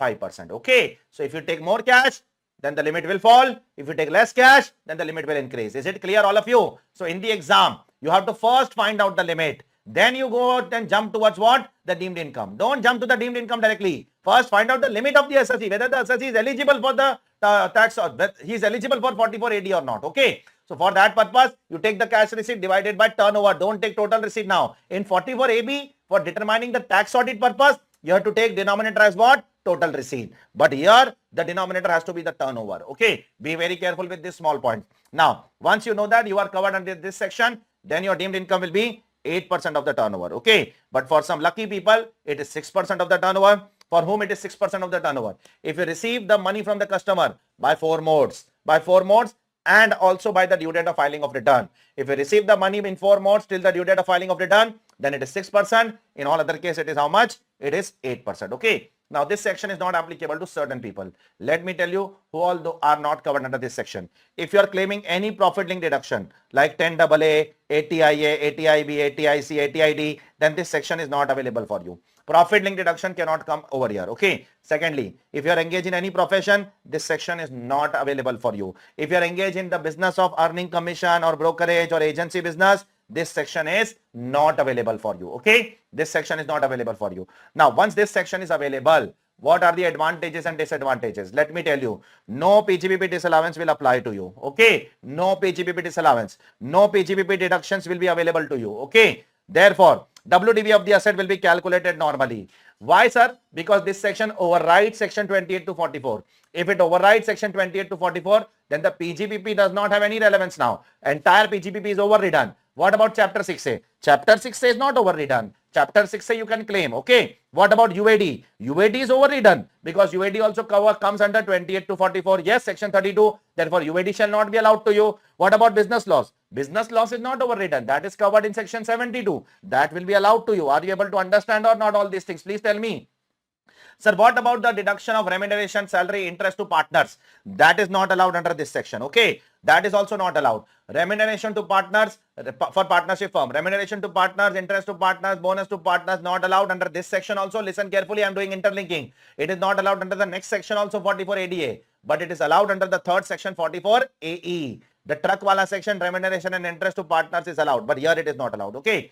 Now, whether these assessees are eligible for advance tax? Yes, advance tax they are eligible, but only once by 15th of March. These people are not liable to pay advance tax 4 times in a financial year.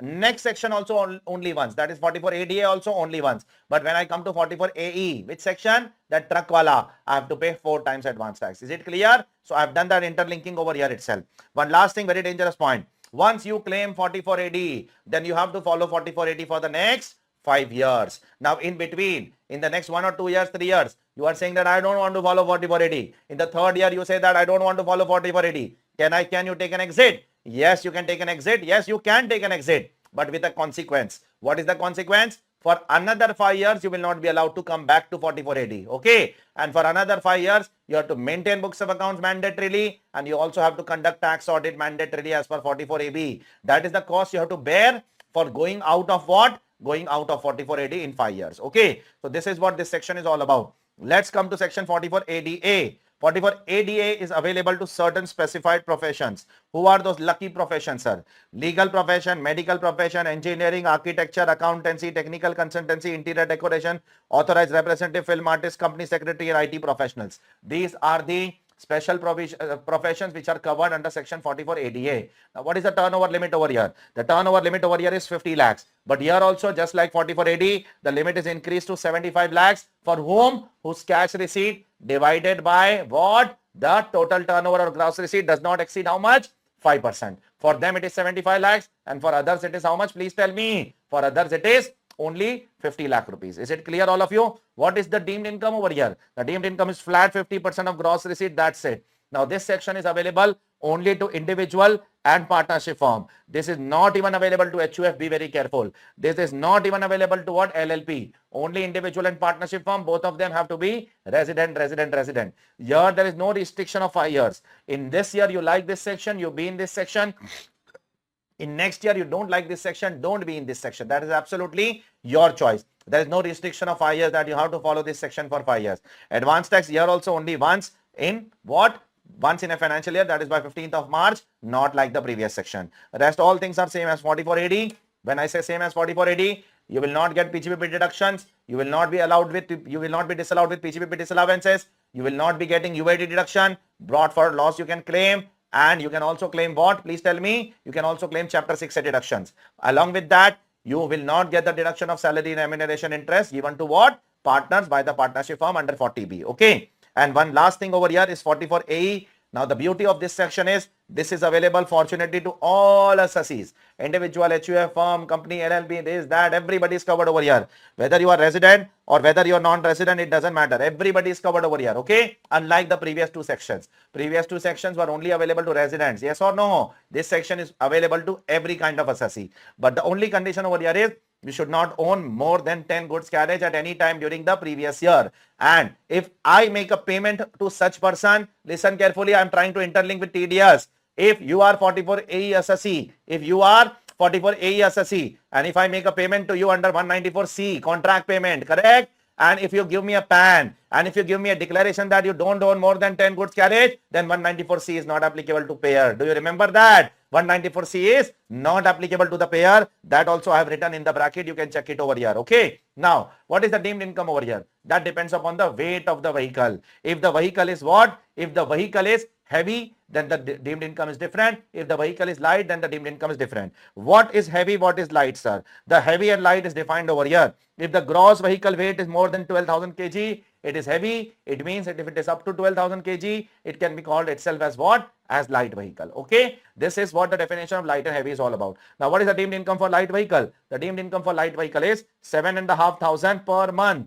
And for part of the month also it is 7,500. For 1 month it is 7,500. For 1 month and 1 day if you are an owner, then it is 15,000. Okay. For part of the month also it is 7,500. For how many months? For number of months the vehicle is owned by the assessee. Okay. What about heavy motor vehicle? For heavy motor vehicle, it is 1000 rupees for every ton or part of the month or complete month. It means if the vehicle is of 15 ton, then the deemed income will be 15,000 rupees. If the vehicle is of 28,000 kg, then the deemed income will be 28,000 rupees. Are you able to understand or not? So for every 1000 ton, it is 1000 rupees. So for 20 ton, it will be 20,000. For 30 ton, it will be 30,000 per month. For part of the month also, it is 30,000 only. Okay. For number of months, the vehicle is owned by the SSE. Some advantages over here. First advantage is remuneration and interest by partnership firm to the partner is allowed here. Unlike the previous two sections where it is not allowed. One disadvantage over here, you have to pay advance tax 4 times in a financial year, unlike the previous two sections where it is only once in a financial year. And last but not least, here if you want to say that your profit is lower than the deemed profit, you are always free to conduct your books of accounts, maintain books of accounts, conduct tax audit, prove it to the department your profits are lower than deemed profits, and you can follow your normal provision also. Here also there is no restriction of 5 years, that once you follow, you have to follow for 5 years. Okay. And one last thing which will complete the entire PGBP is not very important, that if you are engaged in insurance business, then you have to follow the first schedule of the Income Tax Act to compute the income. Okay. Now I don't know what is there in the first schedule of act academically. Practically I know, obviously I have read, but I am not interested academically because the first schedule of the Income Tax Act is not there in your syllabus. In income tax law, after 298 sections, there are 14 schedules. Okay. But those 14 schedules are not part of your syllabus. So we are not dealing with that. One last thing I would like to deal it before we wrap it with the session of today's lecture, that is of PGBP revision, and that is interlinking of the entire chapter. Which all sections are there in which there is a mention of manufacturing and production? It is additional depreciation, it is scientific research, in-house research, and also 3580 3 businesses. Which 3 businesses, sir? I'll tell you which 3 businesses. Production of honey, semiconductor wafer manufacturing unit, and the third one is production of fertilizer. Okay, these are the 3 businesses which are covered under 3580, which talks about manufacturing and production. Which all sections has the mention of company word? First of all, your favorite section, family planning, okay, has the mention of what? Company.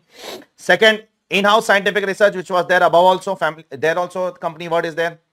Investment link deduction, 2 sections, 2 businesses. One is cross-country pipeline, only Indian company, remember? And infrastructure, only Indian company. Infrastructure facility, only Indian company. You can go and check. And last 35 CCD, notified skill development, only company benefits. Okay. Which all sections there is a benefit to Indian company specifically. Amortization of preliminary expense, only Indian company. Remember. Amortization of exploration expenses, mining expenses, Indian company. Amalgamation and demerger expenses, Indian company specifically. And last but not least, investment link deductions, 2 business, that is 6th business and 14th business, that is cross-country pipeline and infrastructure facility, only Indian company. Okay. Now, which all section there is an amortization? Family planning, there is an amortization 1/5. 35D preliminary expense, there is an amortization. 35E taxation of mining, 10 years amortization. 35DD amalgamation expense, there is an amortization. 35DDA VRS expense, there is an amortization. And telecom and spectrum license, there is an amortization over the life of the license, that I don't know. Okay, the life can differ. It can be 10 years, it can be 15 years, it can be 20 years. It is not written in the law. Then which all sections under PGBP are percentage based? These are all sections where you will get deduction based on some percentages. You can check it over here. I am not speaking that. Okay. Now, which all sections where there is a lock-in period where you cannot sell the asset for some years? In 33 ABA and 33 ABA, tea, coffee, rubber, etc., 8 years lock-in is there. And in 3580, you cannot use the asset for 8 years for others purposes. Remember, for non-specified purpose, you cannot use the asset, okay, for 8 years. And last but not least, which all section there is a mention of new plant and machinery under PGBP? There are only 2 sections. One is additional depreciation, another is 3580, but in 3580, there are 2 exceptions. Imported second hand is allowed and second hand up to 20% is also allowed. Do you remember that? So this is what your PGBP is all about. Here we complete exhaustively all the provisions from 28 to 44, whatever is there in your PGBP, okay. So here we complete the entire PGBP with whatever possibility was there from my side to interlink the provision with different provision. Whatever was there, I tried my best to do it from my side. The next session which I'll be keeping, which will be very soon, which will be doing on capital gains, and we'll try to exhaustively cover capital gains, all the provisions from section 45 to section 55A. Till then, take care all of you and try to share this video to with maximum students of South India who are having trouble understanding Hindi. Even though I have my Hindi lectures also, you can watch that also, okay, if you understand that. Till then, take care all of you. Bye.